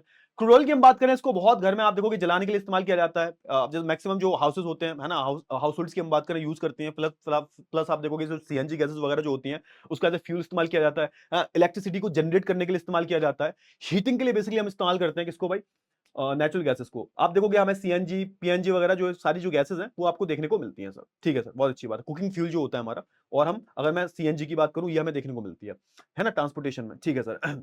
आप देखोगे जहां पर हमें पेट्रोल के रिजर्व्स मिलते हैं, मुंबई हाई, है ना? जो हमारा कैम्बे बेसिन वही है, मुंबई में मिलता है हमें, है ना? मुंबई में देखने को मिलता है, ये उधर ही उसको आस-पास ही आपको जो है एक तरीके से गैस के रिज़र्व्स देखने को मिलते हैं। और आप देखोगे कि हमारे जो नए-नए जो रिज़र्व्स हैं, अभी न्यूली फाउंड जो रिज़र्व्स हैं, लाइक मैं बात करूँ कृष्णा गोदावरी बेसिन की, ईस्ट कोस्ट की हम बात करें, तो यहाँ पर भी आपको जो है नेचुरल गैसेस के रिज़र्व्स देखने को मिलते हैं सर। ठीक है ना? अब हम बात कर लेते हैं non conventional source of energy. देखो अब तक हम किसकी बात कर रहे थे सर? अब तक हम जो है कन्वेंशनल एनर्जी की बात कर रहे थे, कन्वेंशनल, है ना? Conventional source of energy. एक बारी करेक्ट कर लेना इसको यार, कन्वेंशनल सोर्स ऑफ एनर्जी है, कन्वेंशनल सोर्स ऑफ एनर्जी है ये, ठीक है सर। अच्छा, अगर मैं बात करूँ किसके बारे में, अगर मैं बात करूँ non conventional source of energy के बारे में, तो सिंपल सी बात है, इस एनर्जी को हमने बहुत टाइम से इस्तेमाल अभी नया-नया इस्तेमाल करना सीखा है। और ये जो है एक तरीके से सब्स्टिट्यूट है। किसका सब्स्टिट्यूट है सर? कि जब एक तरीके से आप देखोगे, जब एक तरीके से कुछ बचेगा नहीं, तब हम इसका इस्तेमाल करेंगे। ठीक है सर, बहुत अच्छी बात है। आप देखोगे इसमें हमारे सोलर, विंड, हाइड्रो, जियोथर्मल, है ना? अ, बायोमास, टाइड्स, ये सब आ जाती हैं सर। इसकी खास बात ये होती है एक तरीके से, एक तो एनवायरनमेंट फ्रेंडली है ना? इसका डिस्ट्रीब्यूशन इक्विटेबल है, कहीं भी लगा सकते हो भाई। और दूसरी बात ये है कि ये सस्टेनेबल है सर, इको फ्रेंडली है सर, इसलिए हम इसको लंबे समय तक के लिए इस्तेमाल कर सकते हैं। सबसे पहले हमें यहाँ पे न्यूक्लियर एनर्जी की बात की जा रही है। कुछ न्यूक्लियर एनर्जी की हम बात करें तो आप देखोगे जब न्यूक्लियस का फ्यूजन होता है, उससे बहुत ज्यादा एनर्जी क्रिएट होती है, जिससे हम बहुत टाइम तक जो एनर्जी ले सकते हैं। इतना जो यूरेनियम थोरियम जो होता है ना, वो हमें 30-30, 40-40 साल तक एनर्जी दे सकता है। बहुत ही कम अमाउंट का थोरियम, यूरेनियम, अगर हम उसको ठीक से यूटिलाइज कर पा रहे हैं तो अच्छे से एनर्जी हमें दे सकता है। आप देखोगे ये इंपॉर्टेंट एनर्जी सोर्स है, और एक तरीके से आप देखोगे ना, ये लंबे समय तक के लिए और इकोनॉमिकल भी है सर। अगर हम बहुत सारे न्यूक्लियर पावर प्लांट डेवलप कर देते हैं तो ये बहुत ज्यादा इकोनॉमिकल है। वैसे नॉर्मली 4-5 हजार का बिल आता है बिजली का, इससे अगर यूज इस्तेमाल करोगे तो सिर्फ और सिर्फ 400-500 रुपए ही बिल आएगा। आप देखोगे यूरेनियम थोरियम का इस्तेमाल करके हम इसको बनाते हैं सर। आप देखोगे uranium is found in many parts of India, बहुत ज्यादा जो सारे जो पार्ट्स हैं, जैसे मैं बात करूं सिंहभूम की, है ना? जैसे हम उधर झारखंड साइड जाओगे, कॉपर बेल्ट जो है वहां पर आपको देखने को मिलता है, राजस्थान में देखने को मिलता है आपको, छत्तीसगढ़ में, महाराष्ट्र में, हिमाचल में, ठीक है सर।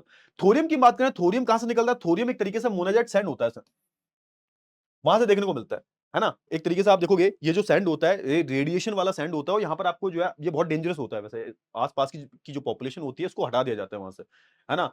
तो वहां पर आपको देखने को मिलता है ना? जो हमारे केरला के बहुत सारे जो बीचेस हैं, वहां पर जो सैंड मिलता है, मोनाजाइट जिसको बोलते हैं, वहां पर देखने को मिलता है, एल्माइट भी बोलते हैं ना, ठीक है, ठीक है, बहुत अच्छी बात है। फिर तमिलनाडु की हम बात करें, बहुत सारे जो हमारे जैसे पलक्कड़ की हम बात करें, कोल्लम की हम बात करें, विशाखापट्टनम की हम बात करें, है ना? महानदी डेल्टा की हम बात करें, तो यहाँ पर आपको बहुत सारे थोरियम के मोनाजाइट और हमारा जो मोनाजाइट सैंड जो है इसके रिजर्व्स मिलते हैं, यहाँ पर आपको थोरियम देखने को मिल जाएगा। इंडिया की हम बात करें, डेवलपमेंट कब से शुरू हुआ था एटॉमिक एनर्जी में, तो आप देखोगे एटॉमिक एनर्जी कमीशन जो है 1948 में सेटअप किया गया था। और फिर उसके बाद आप देखोगे एटॉमिक एनर्जी इंस्टीट्यूट को सेटअप किया गया 1954 में, टॉम्बे में, जो कि बॉम्बे के पास है हमारा, आप देखोगे, ठीक है, क्लियर हुआ? उसके बाद आप देखोगे कि इसको रीनेम कर दिया गया, भाभा एटॉमिक रिसर्च सेंटर की हम बात करें, इसमें एक तरीके से इसको ट्रांसफॉर्म कर दिया गया, ठीक है सर, बहुत अच्छी बात है। आप देखोगे कि अगर मैं मेन न्यूक्लियर पावर प्लांट्स की बात करूं तो आपको तारापुर में मिलेगा, है ना? रावतभाटा में मिलेगा, कलपक्कड़ में मिलेगा, नरोरा में, है ना? ये पूरा यूपी के पास ही है, हमारे ये जो बुलंदशहर के पास मिलता है आपको। कायगा की हम बात करें, है ना? ककरपारा की हम बात करें, ककरपारा की हम बात करें, ठीक है ना? क्लियर हुआ? चलिए, सोलर एनर्जी की हम बात करें, सोलर एनर्जी में क्या होता है भाई, हम सनलाइट्स को इस्तेमाल करते हैं सर। सोलर एनर्जी में क्या होता है, हम सनलाइट्स का इस्तेमाल करते हैं। सनलाइट जो होती है, जब वो बहुत सारी जो सोलर प्लेट्स पे पड़ती है, तो एक तरीके से सनलाइट्स को कन्वर्ट करती है इलेक्ट्रिसिटी में, जिसको हम बोलते हैं फोटोवोल्टाइक सेल्स बोलते हैं। जो फोटोवोल्टाइक सेल होते हैं ना, हाँ, उसका इस्तेमाल करके एक तरीके से जो रेज होती हैं, सूरज की जो रेज होती है, किरणें जो होती हैं, उसको एक तरीके से एनर्जी में कन्वर्ट किया जाता है। इसको हम क्या बोल देते हैं? इसको हम सोलर एनर्जी बोल देते हैं। दो मेन जो टेक्नोलॉजीज हैं इस्तेमाल की जाती है, एक तो होता है भैया हमारा सोलर एनर्जी, है ना? ये क्या करती है, ये फोटोवोल्टिक सिस्टम का इस्तेमाल करती है। दूसरा होता है solar thermal system. Solar thermal technology की हम बात करें तो ये क्या है सर, आप देखोगे इससे हम, है ना, जो हमारा हमारा जो हमारे जो एक तरीके से सूरज की रोशनी है, जो हमारी सूरज की सोलर रेडिएशन है, उसकी उसका इस्तेमाल करते हैं सर। सन रेज का इस्तेमाल करते हैं किसी चीज को गर्म करने के लिए। बहुत चीपर होता है, क्लीनर होता है, सस्ता है बहुत ज्यादा, और कोई पोल्यूशन नहीं होता इससे, और बहुत ही ज्यादा इजी टू बिल्ड है ना? As compare to the non renewable source of energy, pollution भी नहीं होता। तो जैसा आपने देखा होगा सोलर कुकर आते हैं, है ना? सोलर कुकर वगैरह बहुत सबसे बेस्ट एग्जांपल है सर। सोलर एनर्जी होता है, it is more efficient than coal oil power plants. आप देखो ना 7% मोर लिखा हुआ है यहाँ पे, 7% मोर जो एक तरीके से यहाँ पर एक तरीके से एफिशिएंट होते हैं। और आप देखोगे न्यूक्लियर पावर प्लांट से हम बात करें 10% मोर, ठीक है सर, बहुत अच्छी बात है। अच्छा, आप देखोगे कि it is commonly used in heaters, crop dryers, solar cooker. अगर मैं बात करूं किसकी, सोलर थर्मल की बात करूं, तो ये अलग अलग चीजों में, अलग अलग प्रोडक्ट्स को बनाने में इस्तेमाल किया जाता है। गुजरात में और राजस्थान में इसके काफी अच्छे पोटेंशियल है, क्योंकि यहाँ पर टेम्परेचर काफी हाई रहता है, सोलर रेडिएशन काफी ज्यादा पड़ती है। देखो ये ऐसे कुछ दिखती है आपको, ठीक है ना, क्लियर हो। उसके बाद हम बात करें विंड एनर्जी की, तो विंड एनर्जी में भी क्या होता है, एक तरीके से आप देखोगे कि ये भी क्लीन एनर्जी है, कोई पॉल्यूशन नहीं होता। और आप क्या करते हो, आप बड़े बड़े जो फैंस होते हैं वो लगा देते हो, जो कोस्टल एरियाज होते हैं जहां पर हवा बहुत ज्यादा चलती है। जैसे आप देखो जैसे हम बात करें ओशन में, तो ओशन में आपको देखने को मिलता है सी ब्रीजेस, लैंड ब्रीजेस चलती रहती हैं। सी ब्रीजेस, लैंड ब्रीजेस चलती है ना, तो आप देखोगे हवा बहुत चलती है, तो हवा चलेगी तो टरबाइन क्या होता है, हवा चलेगी तो वो घूमेगा, उसका फैंस घूमेंगे, उसके बाद टरबाइन रोटेट होगी, उससे एनर्जी मिलती है और अब अच्छे खासी एनर्जी देखने को मिलती है। कहां पर सबसे ज्यादा पोटेंशियल है इसका, तो जो कोस्टल एरियाज है और जहां पर हवाएं वगैरह ज्यादा चलती हैं, गर्म हवाएं ज्यादा चलती हैं, तो वहां पर आपको अच्छा खासा पोटेंशियल दिखता है सर सोलर एनर्जी का। ठीक है, क्लियर हुआ, चलिए बहुत अच्छी बात। आगे हम बात कर लेते हैं, ये हमारी सोलर एनर्जी है, ठीक है। आगे हम बात करें जियोथर्मल एनर्जी की, तो जियोथर्मल एनर्जी क्या होता है, देखो जियोथर्मल एनर्जी बहुत ही सिंपल एनर्जी मैं बताता हूँ। हमारे आपको पता होगा कि हमारे जमीन के अंदर है ना, हमारे अर्थ की जो कोर है उसके अंदर क्या होता है सर, उसके अंदर पूरा जो है, जो हमारा मैग्ना वाला जो पार्ट है, मैग्मा जो होता है, मैग्मा कभी कभी ऊपर आ जाता है ना, हीट जो होती है ऊपर आ जाती है, जैसा होता है ना, जैसे वोल्केनिक इरप्शन होते हैं, तो ये जो मैग्मा जो होता है, कभी कभी जो इंटीरियर वाला पार्ट है हमारे अर्थ का, उससे बाहर निकल के आ जाता है ना। तो जब ये बाहर निकल के आता है, तो इस हीट को हम, क्योंकि इसमें हीट बहुत ज्यादा होती है, और इस हीट का इस्तेमाल करके हम क्या बनाते हैं, बिजली बनाते हैं सर, है ना। मेन होता है हीट, हीट का इस्तेमाल करके हम क्या बनाएंगे, बिजली बनाएंगे सर।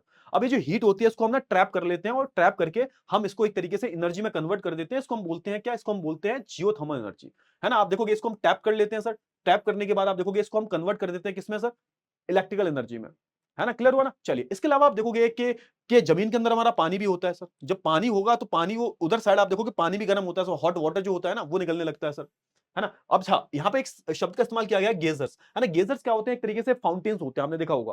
फाउंटेन्स का सिंपल सा मतलब आप देखोगे कि जैसे बहुत सारी जो आप देखोगे ना, बहुत सारी जगह होती हैं, बहुत सारे, जैसे आप देखोगे ना बहुत सारे होल्स वगैरह होते हैं, वहां से पानी वगैरह निकलता है, गरम गरम पानी, है ना। एक तरीके से जैसे आप देखोगे ना, एक तरीके से एग्जांपल मैं बताऊं तो कुकर जो रखते हो आप गैस पे, तो वो सीटी आती है ना, गैस निकलती है, तो ऐसे बहुत सारे होल्स होते हैं हमारे अर्थ में, है ना, जहां पर ये सब कुछ चल रहा होता है, तो वहां से क्या निकलता है, वहां से आप देखोगे फाउंटेन्स वगैरह निकलते हैं।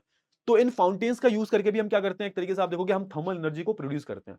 तो आप देखोगे ये पानी को ये ऊपर खींचेगा तो टरबाइन रोटेट होगी, और इससे भी हम क्या करेंगे, इससे भी हम जो है एक तरीके से आप देखोगे बिजली बनाएंगे। तो ये जो फाउंटेन्स वगैरह निकलते हैं, इन फाउंटेन्स का यूज करके आप देखोगे हम क्या करेंगे सर, हम थर्मल एनर्जी को बनाएंगे सर, एक तरीके से, है ना, हम क्या करेंगे, बिजली को बनाएंगे सर। इसको हम एक तरीके से क्या बोल देते हैं, जियो थर्मल एनर्जी बोल देते हैं। और आप देखोगे कि ये एक तरीके से हमारा ऑल्टरनेटिव सोर्स है। अगर मैं थर्मल एनर्जी की बात करूं, जो आप कोल का इस्तेमाल करते हो, जो आप सीएनजी का इस्तेमाल करते हो, पेट्रोलियम का इस्तेमाल करते हो एनर्जी बनाने के, तो एक इसका एक तरीके से ऑल्टरनेट सोर्स बन सकता है कि हम बहुत ज्यादा कार्बन एमिशन ना करते हुए ये जो हमारा ग्रीन सॉल्यूशन है इस पर ध्यान दें सर। क्लियर हुआ, चलिए आप देखोगे जो हमारी हॉट स्प्रिंग्स होती हैं, गेजर जो होते हैं, आप देखोगे कि बहुत टाइम से इस्तेमाल होते आ रहे हैं।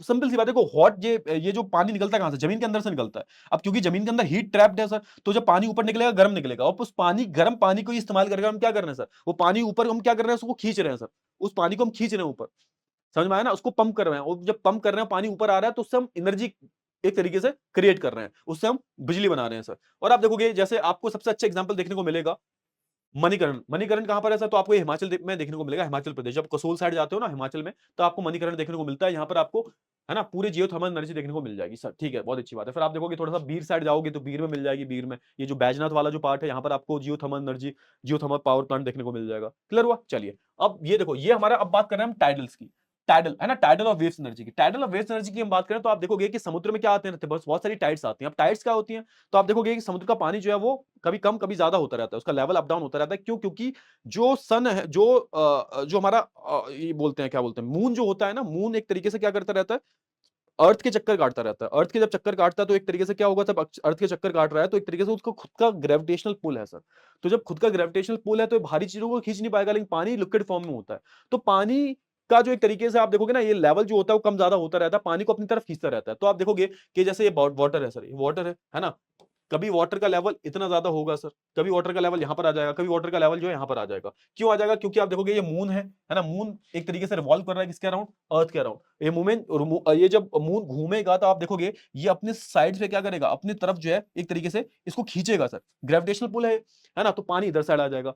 तो इसका हम इस्तेमाल कैसे करते हैं, इसका इस्तेमाल हम एनर्जी बनाने के लिए करते हैं। ऐसे ही हम बहुत सारी वेव्स जो आती हैं उनका इस्तेमाल करते हैं। अब इसमें क्या होगा, इसमें होता यह है कि वेव्स को हम रोक सकते हैं, इन टाइड्स को हम रोक सकते हैं, बीच में एक तरीके से हम हाइड्रोलिक स्ट्रक्चर बना सकते हैं, एक तरीके का डैम लाइक स्ट्रक्चर। अब होगा क्या, नीचे हम बहुत सारी टर्बाइंस लगा सकते हैं सर, बहुत सारी टर्बाइन लगा देंगे नीचे, नीचे जब हम बहुत सारी टर्बाइन लगा देंगे तो जब पानी वापस जाएगा, तो पहले पानी आ गया, अब जैसे मान के चलो मून यहाँ पे आ गया, मून यहाँ पे आ गया तो पानी, अब मून अपनी तरफ पानी को खींचेगा तो पानी यहाँ पर आ गया, पानी का लेवल जो है यहाँ पर आ गया, ठीक है ना, यहाँ पर आ गया, ठीक है सर। अब जब पानी का लेवल यहाँ पर आएगा तो अब जब जो हमारा मून है वो घूमकर इधर आ गया तो पानी का लेवल इधर आ जाएगा, ठीक है ना, इधर आ जाएगा।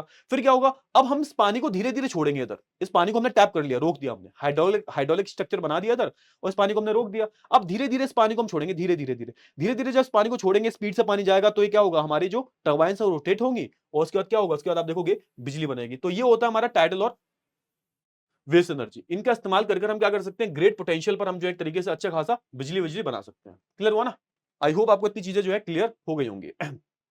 क्लियर हुआ? कुछ ऐसा आपको देखने को मिलता है। क्लियर हुआ ना? आप देखोगे ये ओशन है हमारा और ये टाइडल बेसिन है ना, यहां पर हमने एक पूरा स्ट्रक्चर बना रखा है, पूरा बैराज बना रखा है, पूरा डैम लाइक स्ट्रक्चर बना रखा है, ठीक है ना। अब जब हमारी वेव्स ज्यादा आएंगी, सॉरी वेव्स बोल रहा हूं, टाइड जब ज्यादा आएंगी तो पानी का लेवल इधर होगा, क्योंकि इधर हमारा मून है। फिर जब इधर आएगा तो पानी जाएगा सर, पानी इधर जाएगा, इधर जाएगा, लेकिन पानी को हम क्या करेंगे, पानी को हम रोक देंगे सर।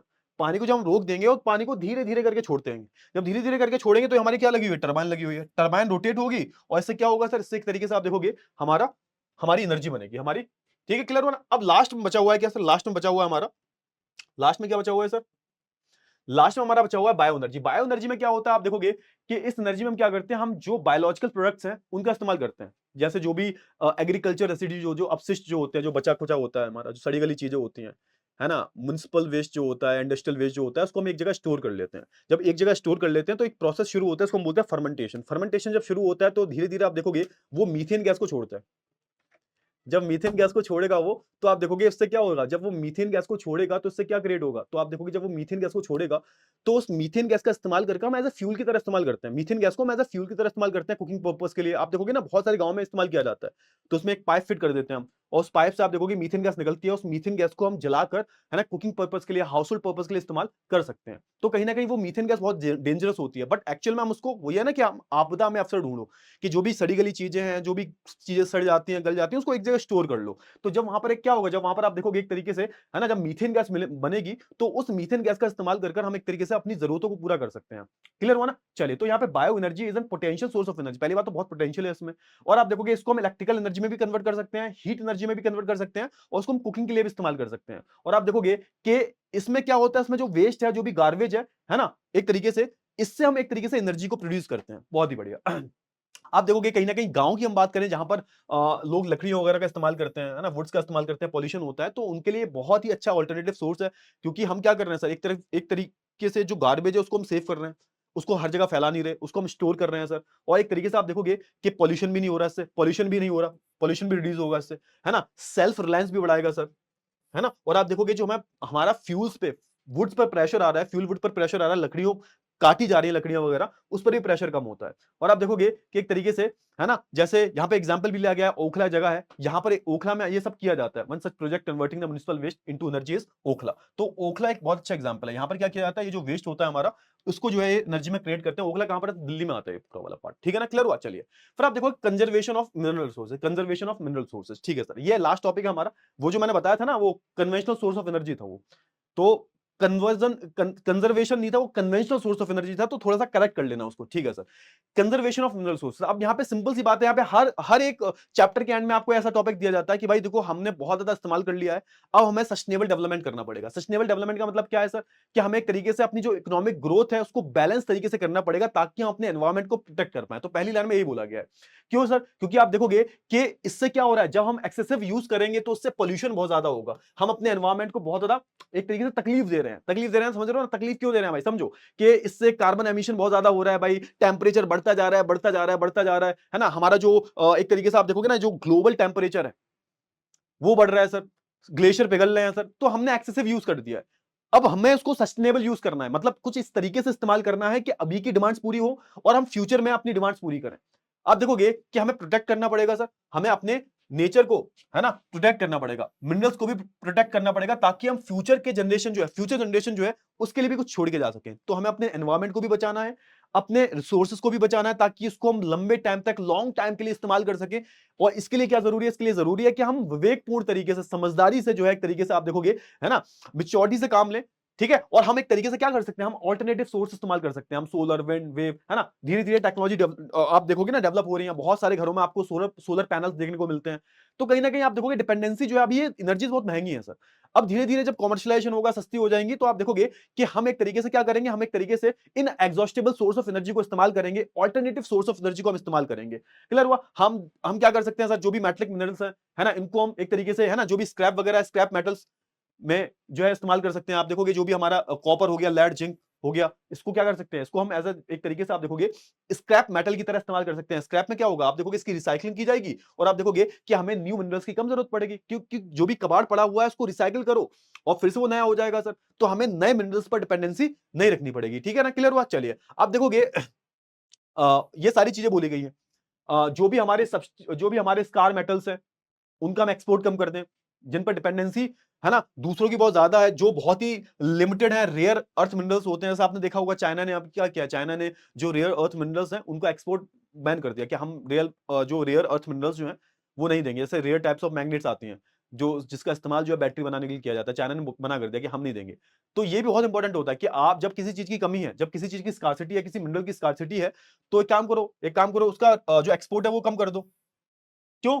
ये हेल्प करेगा क्या करने के लिए, इंडिया की हेल्प करेगा लंबे समय तक के लिए किसी रिसोर्स को सस्टेन बनाने में, क्योंकि जब आप एक्सपोर्ट ही नहीं करोगे तो कहीं ना कहीं वो चीज बनी रहेगी।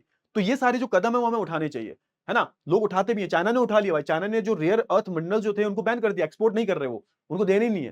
ठीक है ना, तो ये सारी चीजें आपको करनी पड़ेंगी। ठीक है ना, इसी के साथ हमारा जो पूरा चैप्टर है वो खत्म हुआ, चैप्टर पूरा फिनिश हो गया। ठीक है ना, तो एंड करते हैं इस क्लास को। आई होप आपको सारी जो चीजें बहुत अच्छे से क्लियर हो गई होंगी।